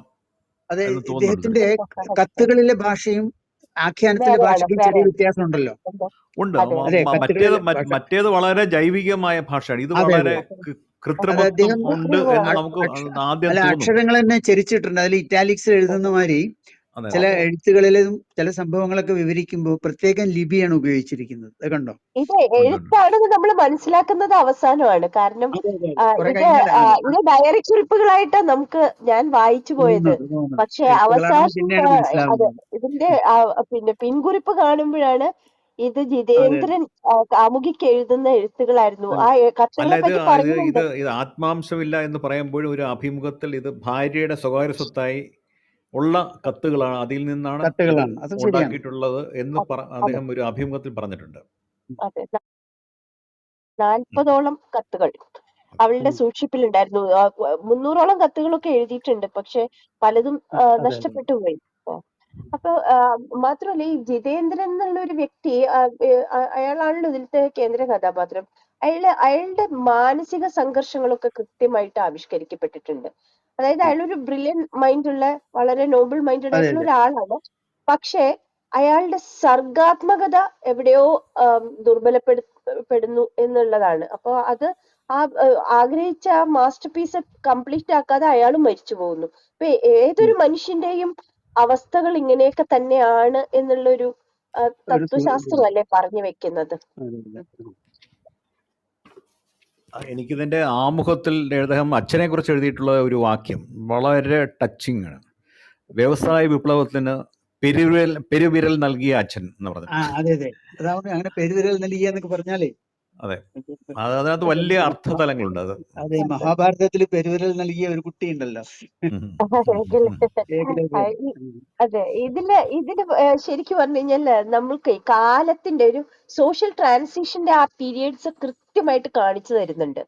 അത് എല്ലാ ക്ഷേത്രപ്രവേശനം, അതെ, ഗാന്ധി ഗുരു കൂടിക്കാഴ്ച, പിന്നെ ഈ ജന്മി കുടിയാൻ ആ ബന്ധങ്ങളും അതിനുശേഷം അതെ വ്യവസ്ഥ, പിന്നെ ഭൂപരിഷ്കരണ നിയമം വരുന്നത് ആ ജന്മിത്വത്തിന്റെ അവസാന കാലം. അതുപോലെ നെക്സലിസം ആരോപിച്ചിട്ടാണല്ലോ അതിലെ വാസുദേവനെ നമ്പൂതിരിയെ പിടിച്ചോണ്ട് പോകുന്നത്. ഭ്രാന്തനായിട്ട് മാറുന്നത് അവസാനം. അതെ, ഭ്രാന്തനായിട്ട് മാറുന്നത്. പരാജയം കാണിക്കാനാണ്. അതെ, കമ്മ്യൂണിസ്റ്റ് പ്രസ്ഥാനത്തിന്റെ ആ തുടക്കം, EMS മന്ത്രിസഭ പിന്നെ അധികാരത്തിൽ ഏറുന്നതും, പിന്നെ അതുപോലെ തൊഴിൽ പ്രസ്ഥാനങ്ങളുടെ വളർച്ച, ട്രേഡ് യൂണിയനുകളുടെയൊക്കെ വളർച്ചയുടെ ഒരു കാലം പറയുന്നുണ്ട്. അതുപോലെ ഞാൻ ഒരു ആനുഷംഗികമായിട്ട് ഒരു കാര്യം പറയട്ടെ. ഇദ്ദേഹത്തിന്റെ ശ്രീ PN വിജയൻ സാറിന്റെ ഏറ്റവും പ്രസിദ്ധമായ കഥകളിൽ ഒന്ന് സിന്ദൂരപ്പൊട്ട് തൊട്ട അതിഥി. അത് EMS നമ്പൂതിരിപ്പാടിന്റെ ആദ്യ മന്ത്രിസഭയുടെ സത്യപ്രതിജ്ഞയ്ക്ക് വേണ്ടി അതെ, അതെ, അതെ. ബംഗാളിൽ നിന്നെത്തുന്ന ഒരു ബാലൻ, അത് അയാളുടെ അച്ഛൻ TV തോമസിനോടൊപ്പം പ്രവർത്തിച്ച ആളായിരുന്നു, കമ്മ്യൂണിസ്റ്റുകാരനായിരുന്നു. അയാൾ ബംഗാളിൽ പോയി ഒരു ബംഗാളിയെ കല്യാണം കഴിച്ചു, മന്ത്രിസഭ സത്യപ്രതിജ്ഞ ചെയ്യുന്നു എന്നറിഞ്ഞപ്പോൾ അമ്മ കാശ് കൊടുത്തിട്ട് കേരളത്തിലേക്ക് ഈ ബാലനെ അയക്കുന്നതാണ് കഥയല്ലേ സാർ? അതെ അതെ അതെ അതെ. അത് വളരെ പ്രശ്നങ്ങൾ ഉണ്ടാക്കിയതാണ്. എന്നെ ദേശാഭിമാനിയിൽ നിന്ന് പുറത്താക്കലും എന്റെ കഥകളൊക്കെ തിരിച്ചയക്കലൊക്കെ ഉണ്ടായി അതിനുശേഷം. അത് പിന്നെ താങ്കളത് പിന്നെ സമാഹാരങ്ങളിൽ ഉൾപ്പെടുത്തായിരുന്നു. അതിനുശേഷം EMS അയച്ചു കൊടുത്തു. EMS പറഞ്ഞു ഈ കഥയില് കമ്മ്യൂണിസ്റ്റ് വിരുദ്ധതയൊന്നുമില്ല എന്ന് പറഞ്ഞു അല്ലേ? അതെ അതെ, അദ്ദേഹത്തിന് വളരെ സന്തോഷത്തോടെ ചേർത്തോളൂ എന്ന് പറഞ്ഞു. പിന്നെന്താ, ഇതില് ഈ പുസ്തകം വായിച്ചപ്പോൾ എനിക്ക് നോവലിസ്റ്റ് ഒരു പ്രത്യേകമായിട്ട് എടുത്ത് നമ്മൾ പറയേണ്ടത്, ഇതിലെ ഈ കാലഗണന അത് കൃത്യമായിട്ട് ആവിഷ്കരിച്ചിട്ടുണ്ട്. ഈ പിന്നെ എഴുത്തുകളിൽ കൂടി ആ ഡേറ്റും സമയം വരെ പറഞ്ഞുകൊണ്ടുള്ള ഒരു പട്ടന്നാട് രീതിയാണ്. പിള്ള, തകഴി, അത് സാഹിത്യം അതെ, തകഴി, ഇവരുടെയൊക്കെ ഉറൂബ്, ബഷീർ, ഇവരൊക്കെ ഇങ്ങനെ കടന്നു പോകുന്നുണ്ട് എഴുത്തുകളൊക്കെ. അപ്പൊ ചരിത്രം ശരിക്കും ഫോളോ ചെയ്ത ആള്, സാഹിത്യത്തിന്റെ വളർച്ച മനസ്സിലാക്കിയ ഒരാൾക്ക് മാത്രമേ ഇങ്ങനെ ഒരു ശില്പം ഉണ്ടാക്കാൻ സാധിക്കും. പിന്നെ എനിക്ക് നമ്മൾ മാതൃഭൂമിയിൽ കുറെ വർഷങ്ങൾക്ക് മുമ്പേ കൃഷ്ണ എന്നൊരു കന്നഡ എഴുത്തുകാരന്റെ ദശാവതാരങ്ങൾ ഒരു നോവൽ ഉണ്ടായിരുന്നല്ലോ, ഓർമ്മയുണ്ടോ? ഭുജങ്കയ്യന്റെ ഭുജങ്കയ്യന്റെ ആ ഭുജങ്കയ്യൻ ഇതിലത്തെ നാരാപ്പിള്ളി എനിക്ക് ഭുജങ്കയ്യന്റെ ഒരു നിൽക്കും. കാരണം അദ്ദേഹത്തിന്റെ ദശാവതാരങ്ങൾ എന്ന് പറഞ്ഞെങ്കിലും 10 തരത്തിലുള്ള പ്രകടനങ്ങളോ അല്ലെങ്കിൽ സ്വഭാവ വിക്രിയങ്ങൾ അതിലൊന്നും കാണുന്നില്ല. ഇതിലാണ് അദ്ദേഹം ഏതൊക്കെ തരത്തിലാണ് പ്രവർത്തിക്കുന്നത്, ചിന്തിക്കുന്നത്, എത്ര ദുഷ്ടനായിരുന്നു എന്നൊക്കെ മനസ്സിലാവും. അതുപോലെ ഇതില് പിൻകുറിപ്പ് ഉണ്ടല്ലോ, അതിന്റെ കൂടെ സുഭാഷ് ചന്ദ്രൻ പിന്നെ അദ്ദേഹത്തിന്റെ കേന്ദ്ര സാഹിത്യ അക്കാദമി അവാർഡ് വാങ്ങിച്ചതിന് ശേഷമുള്ള അദ്ദേഹത്തിന്റെ പ്രഭാഷണത്തിന്റെ തർജ്ജമയുണ്ട്. അതെ, അതില് ശരിക്കും പറഞ്ഞു കഴിഞ്ഞാൽ അതും അതിനുശേഷം സാനുമാഷ് എഴുതിയതും അതും നമ്മള് പിന്നെ എടുത്തു പറയേണ്ട ഒരു കാര്യമാണ്. സാനുമാഷ് കൃത്യമായിട്ട് ഇതിനെ മനസ്സിലാക്കിക്കൊണ്ട് തന്നെ പറയണമെന്ന് വെച്ചിട്ടുണ്ടെങ്കിൽ അദ്ദേഹം പറയുന്നത് ഇതാണ്: മരണത്തെ ഫലിതം എന്ന രീതിയിലാണ് ഇദ്ദേഹം അവതരിപ്പിക്കുന്നത്. മരണം ഒരു ഫലിതമാണ് എന്ന് പറഞ്ഞു. അതെ, MT അങ്ങനെ ഒരു വാക്യം എഴുതിയിട്ടുണ്ടല്ലോ, മരണം തിരശ്ശീലയ്ക്ക് പിന്നിലെ കോമാളിയാണെന്ന്. അതെ, അല്ല നമ്മള് ഷേക്സ്പിയറിന്റെ എല്ലാ കാലത്തേക്കും വേണ്ടി എഴുതി വെച്ച life is a tale told by ആണ് നമ്മുടെ മനസ്സിൽ വരുന്നത്. പക്ഷെ ഇവിടെ വ്യത്യസ്തമായിട്ട് പറയുന്നത് മരണം ഒരു ഫലിതമാണ് എന്ന് പറഞ്ഞത് ദാർശനികനായ കീർക്കെഗാർ ആണ്. മരണം ഒരു ഫലിതമാണെന്ന് മലയാളത്തിൽ ആദ്യം എഴുതിയത് CJ തോമസ് ആണ്. അദ്ദേഹത്തിന്റെ ക്രൈം 32 എന്ന നാടകത്തിൽ മരണം ഫലിതമാണ്. CJ അതിൽ ഒരു പത്രം ഓഫീസ് കാണിക്കുന്നു. പത്രം ഓഫീസിൽ മരണം ഒരു വാർത്ത മാത്രമാണ്. അപ്പൊ മരണം എന്നുള്ള ഒന്ന് എന്തൊക്കെ രീതിയിലാണ്, തമാശയാകാം, അല്ലെങ്കിൽ അതൊരു കഥയാകാം, വാർത്തയാകാം. അപ്പൊ അങ്ങനെ പല രീതിയിലുള്ള ഒരു കാര്യം. പക്ഷെ ഇവിടെ അതിനെ ഒരു തമാശയായിട്ടാണ് അവതരിപ്പിച്ചിരിക്കുന്നത്. അത് കേട്ടിട്ടുണ്ടോ? നമ്മളത്, ഞാൻ പേര് പറയുന്നത് ശരിയല്ല, VIP മരിക്കാൻ കിടക്കുന്നു, ഇപ്പം മരിക്കും, അവസാനം വെന്റിലേറ്ററിൽ നിന്ന് റിമൂവ് ചെയ്യും എന്നൊക്കെ വാർത്ത വന്നിട്ട് ഒന്നും സംഭവിക്കുന്നില്ല. അവസാനം ക്ഷമ കേട്ടിട്ട് ലേഖകൻ പോയിട്ട് ഡോക്ടറൊക്കെ ചോദിക്കുന്നു, അവസാനത്തെ എഡിഷൻ പ്രിന്റ് ചെയ്യാനുള്ള സമയമായി, ഒന്നിൽ പറയണം. ആ കഥ ഇദ്ദേഹത്തിന്റെ അല്ലേ? വായിച്ചിട്ടുണ്ടല്ലോ. കഥയാണോ സംഭവമാണോ എനിക്ക് ഇപ്പം ഓർമ്മ വരുന്നില്ല. എനിക്ക് കഥയിലൂടെയാണ് അത് ആദ്യം വന്നത്. അല്ല, വെന്റിലേറ്റർ മാറ്റാനൊന്നും പറഞ്ഞില്ല എന്നുള്ളതൊരു ഭാഗ്യം. അതിപ്പോ സംഭവങ്ങൾ നടക്കുന്നതാണ്. ഇപ്പൊ ഗവൺമെന്റ് തലത്തിൽ തന്നെ അതിന് മേഴ്സിക്ക് ലീഗിന് പെർമിഷൻ കൊടുത്തിട്ടുണ്ടല്ലോ. അങ്ങനെ ഒരു സാഹചര്യമാണെങ്കിൽ അതുപോലെ ഇതില് സാനുമാഷ് തന്നെ പറയുന്ന 1-2 കാര്യങ്ങളും കൂടി എടുത്ത് പറയേണ്ടതുണ്ട്. ഇതിന്റെ അവസാന ഭാഗത്ത് ജിതേന്ദ്രൻ പറയുന്ന ഒരു കാര്യം അദ്ദേഹം പറയുകയാണ്: ചെകുത്താന്റെ ജാരസന്തതിയാണ് മനുഷ്യൻ. വിശ്രമിക്കുന്ന ദിവസം ചെകുത്താൻ പറ്റിച്ച പണിയാണ് മനുഷ്യന്റെ സൃഷ്ടിയെന്ന്. മാത്രമല്ല, കത്തിൽ ജിതേന്ദ്രൻ എഴുതുന്നുണ്ട്: ധീരനും സ്വതന്ത്രനും സർവോപരി സർഗാത്മകനുമായ മനുഷ്യ ശിശു 60-70 വർഷം കൊണ്ട് ഭീരുവും പരതന്ത്രനുമായി തീർന്ന് സ്വന്തം സൃഷ്ടിപരത വംശാഭിവൃദ്ധിക്ക് മാത്രം ചിലവിട്ട് ഒടുവിൽ വൃദ്ധവേഷം കെട്ടിയ വലിയൊരു കുട്ടിയായി മരിച്ചു പോകുന്നതിനെയാണ് മനുഷ്യ ജീവിതം എന്ന് പറയുന്നതെങ്കിൽ പ്രിയപ്പെട്ടവളെ, മനുഷ്യനായി പിറന്നതിൽ എനിക്ക് അഭിമാനിക്കാൻ ഒന്നുമില്ല. ആൻമരിക്ക് എഴുതുന്ന കത്തിൽ എഴുതിയിരിക്കുന്നതാണ്. അപ്പൊ ഇത് സത്യം പറഞ്ഞു കഴിഞ്ഞാൽ എഴുത്തുകാരന്റെ ഒരു തത്വശാസ്ത്രത്തിന്റെ ഇത് തന്നെയാണ്. അപ്പൊ അദ്ദേഹം നേരത്തെ പറഞ്ഞല്ലോ ഓട്ടോബയോഗ്രഫിക്കലാണ്, പക്ഷെ അതിലെ ജിതേന്ദ്രൻ ഞാനല്ല എന്ന് പറയുന്നുണ്ട്. പക്ഷെ ജിതേന്ദ്രന്റെ ചിന്തയില് പിന്നെ സുഭാഷ് ചന്ദ്രൻ കടന്നുകൂടിയിട്ടുണ്ട് തീർച്ചയായിട്ടും. അല്ല, അത് തന്നെയാണ് ഇതിന്റെ പ്രാരംഭത്തിലെ ആദ്യത്തെ സെന്റൻസ്, പൂർണ്ണ വളർച്ചയെത്തും മുമ്പ് മരിച്ചു പോകുന്ന ഒരേ ഒരു ജീവിയാണ് മനുഷ്യൻ. അതെ, അതിലാണ് ആരംഭിക്കുന്നത് പ്രാരംഭം. അതെ, അത് ഇതിനെ ഒരു ക്ലാസിക് ആയിട്ട് തന്നെ നമ്മൾ കണക്കാക്കേണ്ടതുണ്ട്. കാരണം ഒരു 400 പേജ് ഉണ്ടെങ്കിലും ഇത് ക്ലാസിക്കിന്റെ വ്യാപ്തിയും അഗാധതയും ഒക്കെ ഉണ്ട്.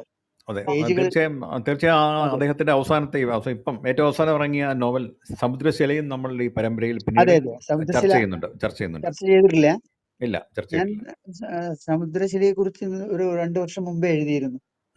അതിനെ നിങ്ങൾക്കറിയാം, ഞാനൊന്ന് പറയട്ടെ, ഇദ്ദേഹം 92-ലാണ് ചെറുകഥയ്ക്ക് അവാർഡ് കിട്ടിയത്, മാതൃഭൂമിയുടെ വിഷുപ്പതിപ്പ് സമ്മാനം.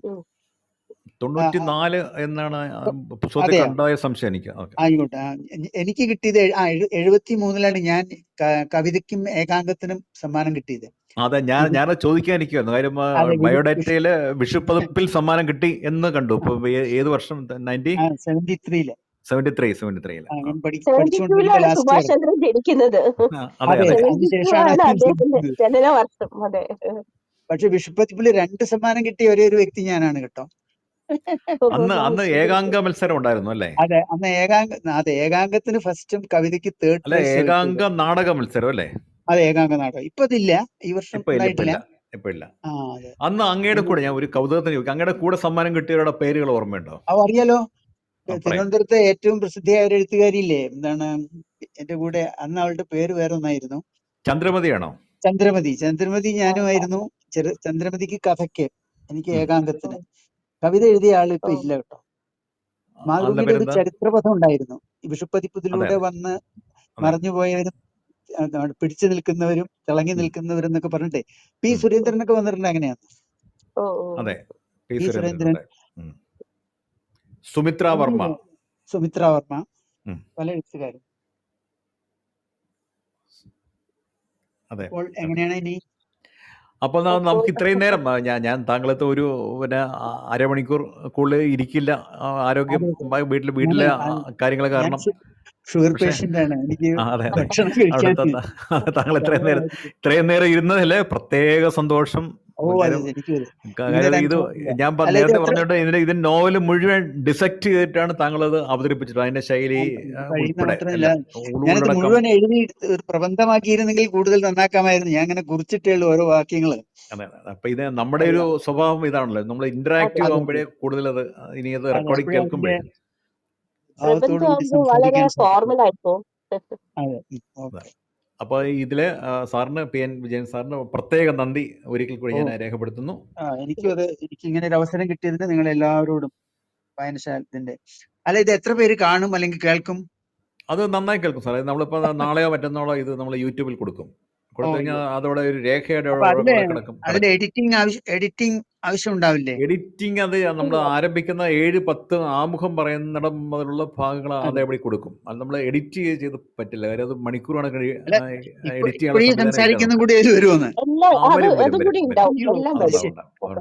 പിന്നെ ഇതിലും ആപ്പിലുണ്ട്, നമ്മൾ ഇതേ ആപ്പിൽ തന്നെ റെക്കോർഡിംഗ് ഉണ്ട്, അതും കേൾക്കുന്നുണ്ടല്ലോ, കേൾക്കുന്നുണ്ട്.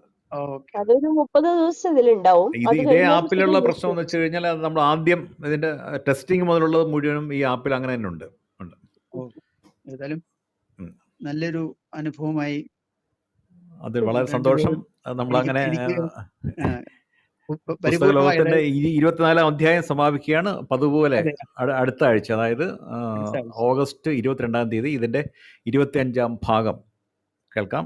അതുപോലെ രാത്രി 7 മണിക്ക്. അപ്പോൾ ഒരിക്കൽ കൂടി താങ്കൾക്ക് നന്ദി, കേട്ട എല്ലാവർക്കും നന്ദി. വളരെ സന്തോഷം. സുഭാഷ് യാത്രയിലായോണ്ട് നേരിട്ട് പങ്കെടുത്തില്ല, എങ്കിലും അദ്ദേഹത്തിന്റെ വളരെ ഹ്രസ്വമായ ഗംഭീരമായ ആമുഖം നമ്മൾ കേട്ടു. അദ്ദേഹത്തിന് പ്രത്യേകം നന്ദി. ശുഭരാത്രി എല്ലാവർക്കും. ഒരിക്കൽ കൂടി ശുഭരാത്രി, നന്ദി, നമസ്കാരം. നമസ്കാരം.